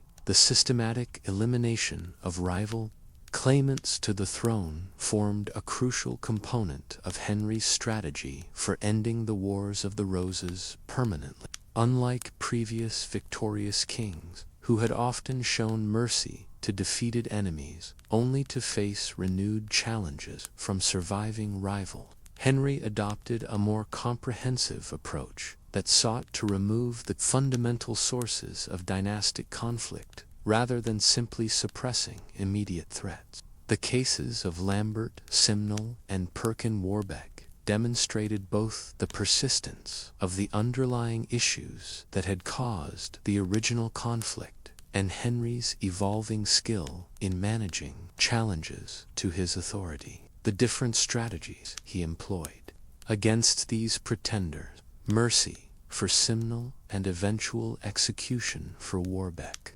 reflected his growing understanding of when reconciliation was possible and when elimination was necessary. Henry's treatment of the surviving members of the Plantagenet dynasty revealed the ruthless calculation that lay beneath his generally moderate approach to political opponents. The eventual execution of Edward, Earl of Warwick, in 1499 eliminated the last legitimate male heir of the Yorkist line and removed any possibility that future rebellions could rally around an alternative claimant with stronger hereditary credentials than the Tudors. The marriage of Henry to Elizabeth of York followed by the careful education and presentation of their children, provided powerful symbolism for the healing of the kingdom's wounds, while also creating new sources of legitimacy that transcended the original Lancastrian-Yorkist divide. The Tudor rose, combining the red and white roses of the rival houses, became an enduring symbol of this reconciliation and political renewal. Henry's financial policies during his later reign created economic prosperity that gave all social classes tangible reasons to support political stability rather than risk the disruption and uncertainty that civil war would bring. The careful rebuilding of royal wealth, combined with policies that encouraged trade and industry, demonstrated that effective government could benefit subjects as well as rulers. The administrative innovations that Henry introduced provided alternative channels for aristocratic ambition and energy that had previously been directed toward military competition and political rebellion. The expansion of royal bureaucracy, the improvement of legal institutions, and the creation of new forms of royal service offered opportunities for advancement and influence that did not require the dangerous gamble of armed rebellion.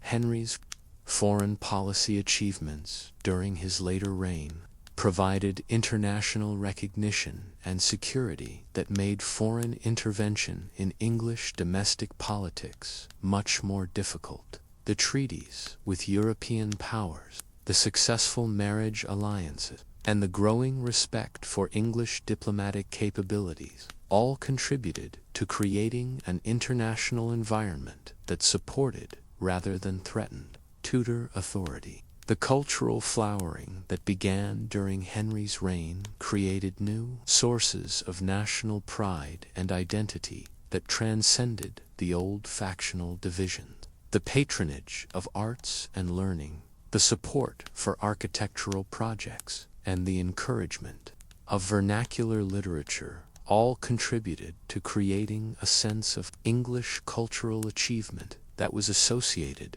with Tudor rule and political stability. Henry's approach to noble relationships during his final years demonstrated how royal authority could be strengthened without completely eliminating aristocratic power and influence. The careful management of noble marriages, the strategic distribution of royal favor, and the systematic monitoring of noble activities created a framework within which aristocratic ambition could be satisfied without threatening royal authority. The religious policies that Henry pursued during his final years maintained the traditional forms of Catholic worship, while also asserting royal prerogatives that would provide foundations for later religious reforms. This balance between orthodoxy and royal independence created stability in religious affairs, while also preparing the ground for the more dramatic changes that would occur under his successors. Henry's succession arrangements demonstrated his confidence that the Tudor dynasty had achieved sufficient stability and legitimacy to survive the transition to the next generation. The careful preparation of Henry VIII for kingship, the accumulation of royal resources, and the establishment of appropriate governmental structures all reflected his belief that the fundamental problems that had caused the Wars of the Roses had been permanently resolved. The economic prosperity that characterized the final years of Henry's reign provided tangible evidence that political stability could bring genuine benefits to all social classes. The growth of trade, the expansion of industry, the improvement of infrastructure, and the general increase in prosperity all contributed to creating popular investment in maintaining the political system that had made such achievements possible. Henry's legal reforms during his final years established institutions and procedures that provided more effective and uniform justice, while also reducing the opportunities for local magnates to exercise the kind of independent judicial authority that had contributed to the original breakdown of royal control. The strengthening of central law enforcement created mechanisms for resolving disputes that did not require resort to private warfare. The intelligence networks that Henry developed during his later reign created capabilities for early detection and prevention of potential threats that would make future rebellions much more difficult to organize and execute. The systematic monitoring of potential troublemakers, the cultivation of informants throughout society, and the development of rapid communication systems all contributed to creating a security apparatus that could maintain peace proactively rather than simply responding to crises after they developed.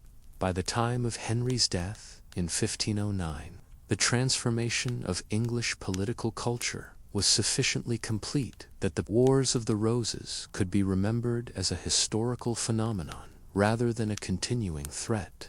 The institutions, policies, and precedents that Henry had established created foundations for political stability that would support his successors through even greater challenges and enable England to emerge as one of Europe's most successful and influential nations. The methods that Henry employed to achieve lasting peace, the careful balance between mercy and severity, the systematic attention to both immediate threats and underlying causes of instability, the patient building of alternative structures for managing political competition, established patterns of governance that would influence English political development for centuries and provide models for other nations seeking to overcome similar challenges. The end of the Wars of the Roses under Henry VII thus represented not merely the conclusion of a particular conflict, but the successful transformation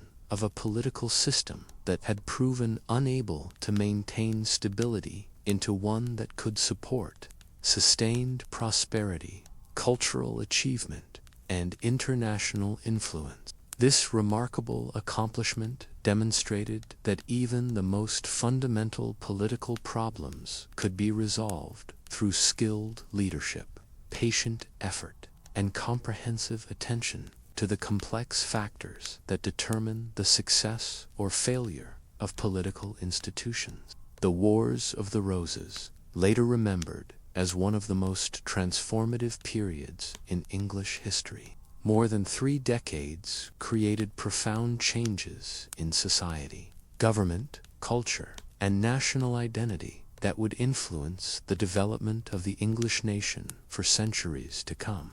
The transformation of English monarchy that resulted from the Wars of the Roses established precedents and institutions that fundamentally altered the relationship between crown and subjects. The Tudor approach to royal authority, forged in the crucible of civil war and dynastic uncertainty, emphasized administrative competence, financial independence, and careful management of noble relationships, rather than relying solely on traditional sources of royal legitimacy.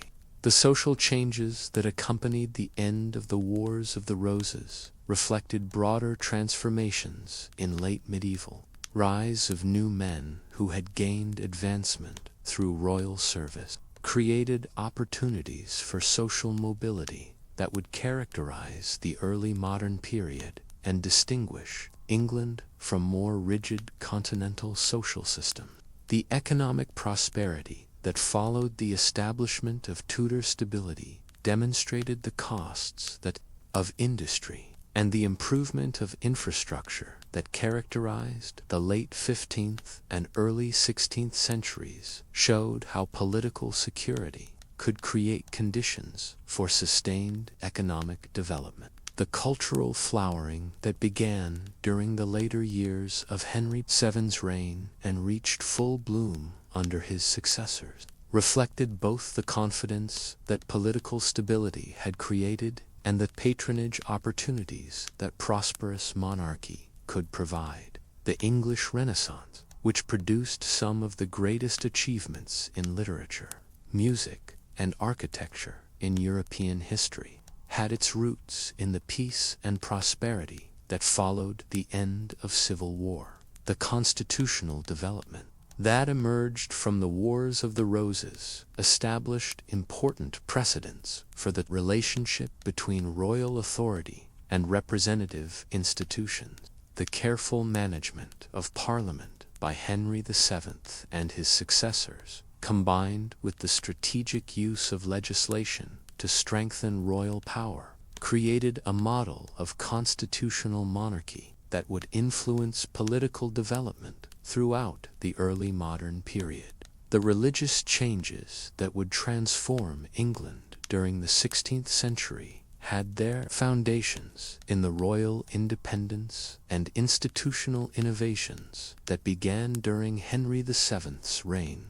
The assertion of royal supremacy in ecclesiastical affairs, the careful management of church appointments, and the gradual separation of English religious, the military innovations that emerged from the Wars of the Roses influenced both English defensive capabilities and the conduct of warfare throughout Europe. Soldiers and the decisive role of artillery and firearms all contributed to creating more effective. The diplomatic achievements of the early Tudor period demonstrated how successful resolution of domestic conflicts could enhance national prestige and create opportunities for international influence. The marriage alliances, commercial treaties, and diplomatic recognition that Henry VII secured for England established the kingdom as a significant player in European politics and prepared the way for later imperial expansion.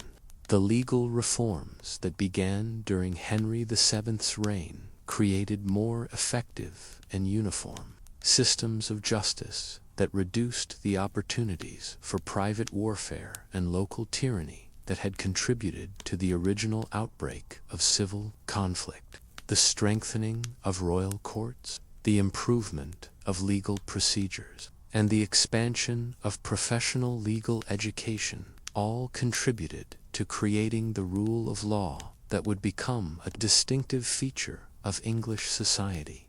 The administrative innovations that the Tudors introduced in response to the challenges revealed by the Wars of the Roses created more efficient and professional governmental structures that enhanced both royal authority and public welfare. The expansion of bureaucracy, the improvement of record-keeping, and the development of systematic approaches to taxation and financial management all contributed to creating a more modern and effective state. The regional policies that Henry VII developed to address the diverse conditions and traditions found throughout his kingdom established patterns of governance that balanced central authority with local autonomy in ways that would influence British political development for centuries. The different approaches taken in Wales, Ireland, and the northern counties demonstrated sophisticated understanding of the need to adapt. Their legitimacy created new forms of political communication that influenced both domestic opinion and latent international perceptions. The careful management of royal imagery, the patronage of favorable chroniclers, and the creation of compelling narratives about dynastic history all demonstrated the growing importance of public opinion in political success. The economic policies that emerged from Tudor efforts to prevent the recurrence of civil war established England as one of Europe's most prosperous and commercially advanced nations. The encouragement of trade, the development of manufacturing, and the improvement of transportation infrastructure all contributed to creating wealth that would support later military and diplomatic achievements. The educational and cultural policies that the Tudors pursued in their efforts to create alternatives to military competition for aristocratic energy and ambition, contributed to making England one of Europe's leading centers of learning and artistic achievement. The support for universities, the patronage of scholars and artists, and the encouragement of vernacular literature all helped to create the intellectual foundations for later scientific and cultural development. The security innovations that Henry VII developed to prevent the kind of conspiracies and rebellions that had characterized the Wars of the Roses created intelligence and law enforcement capabilities that would serve his successors well in managing both domestic and international challenges. The systematic monitoring of potential threats, the cultivation of informants, and the development of rapid communication systems all contributed to creating a more secure and stable political environment. By the end of the Tudor period, the transformation of England that had begun with Henry VII's victory at Bosworth Field was complete. The kingdom that had once been torn apart by civil war had become one of Europe's most successful and influential nations. The lessons learned from the Wars of the Roses about the importance of political legitimacy, the value of administrative competence, the necessity of economic prosperity, and the benefits of cultural achievement continued to influence English political development long after the immediate memory of civil conflict had faded. These principles became part of the permanent framework of English governance and contributed to creating the stability and prosperity that would characterize British civilization for centuries to come. The ultimate legacy of the Wars of the Roses was thus not the destruction and chaos that had characterized the conflicts themselves, but the renewal and transformation that emerged from the ashes of civil war. The England that Henry VII bequeathed to his successors was stronger, more prosperous, and more unified than the kingdom that had descended into chaos during the reign of Henry VI, demonstrating that even the most devastating political crises could become opportunities for fundamental improvement and lasting achievement. As our long journey through the Wars of the Roses draws to its peaceful close, we find ourselves in a transformed England, a kingdom that had emerged from the ashes of civil war to become the foundation for one of history's most remarkable dynasties. The story that began with the weakness of Henry VI and the ambitions of Richard, Duke of York, has reached its resolution in the wisdom and determination of Henry VII and the promise of lasting peace under Tudor rule. We have witnessed the full arc of this extraordinary period, from the first tentative challenges to royal authority, through the devastating battles that turned fields into graveyards, from the brief triumph of Edward IV through the mysterious tragedy of the princes in the Tower, and finally to the redemptive victory at Bosworth Field that ended more than 3 decades of intermittent civil war. The human cost of these conflicts was staggering. Thousands died on battlefields, from St. Albans to Bosworth. Noble families were extinguished. Common folk suffered through years of uncertainty and disruption, and the very fabric of English society was tested to its limit. Yet from this crucible of conflict emerged innovations in government, changes in social structure, and approaches to royal authority that would serve England well for generations to come.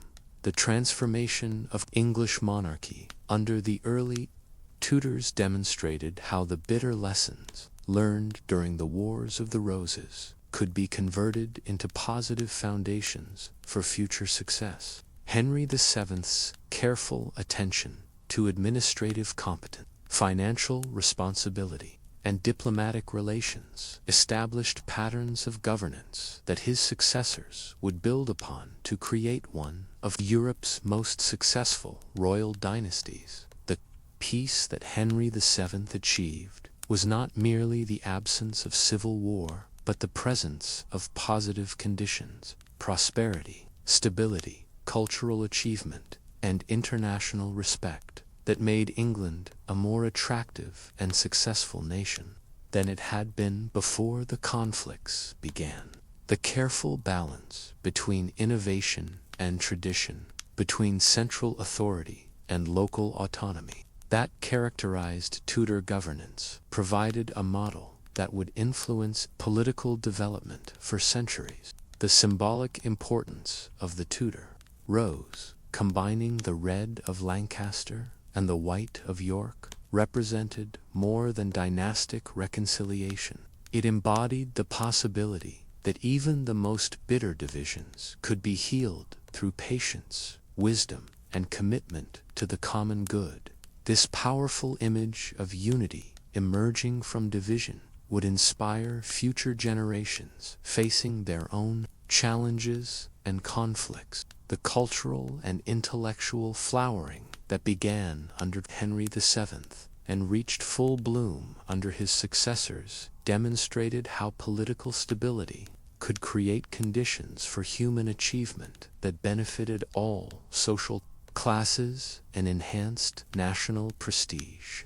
The English Renaissance, with its remarkable achievements in literature, music, architecture, and learning, had its roots in the peace and prosperity that followed the end of civil war. The constitutional developments that emerged from the Wars of the Roses established important precedent for the relationship between royal authority and representative government that would influence English political development throughout the early modern period.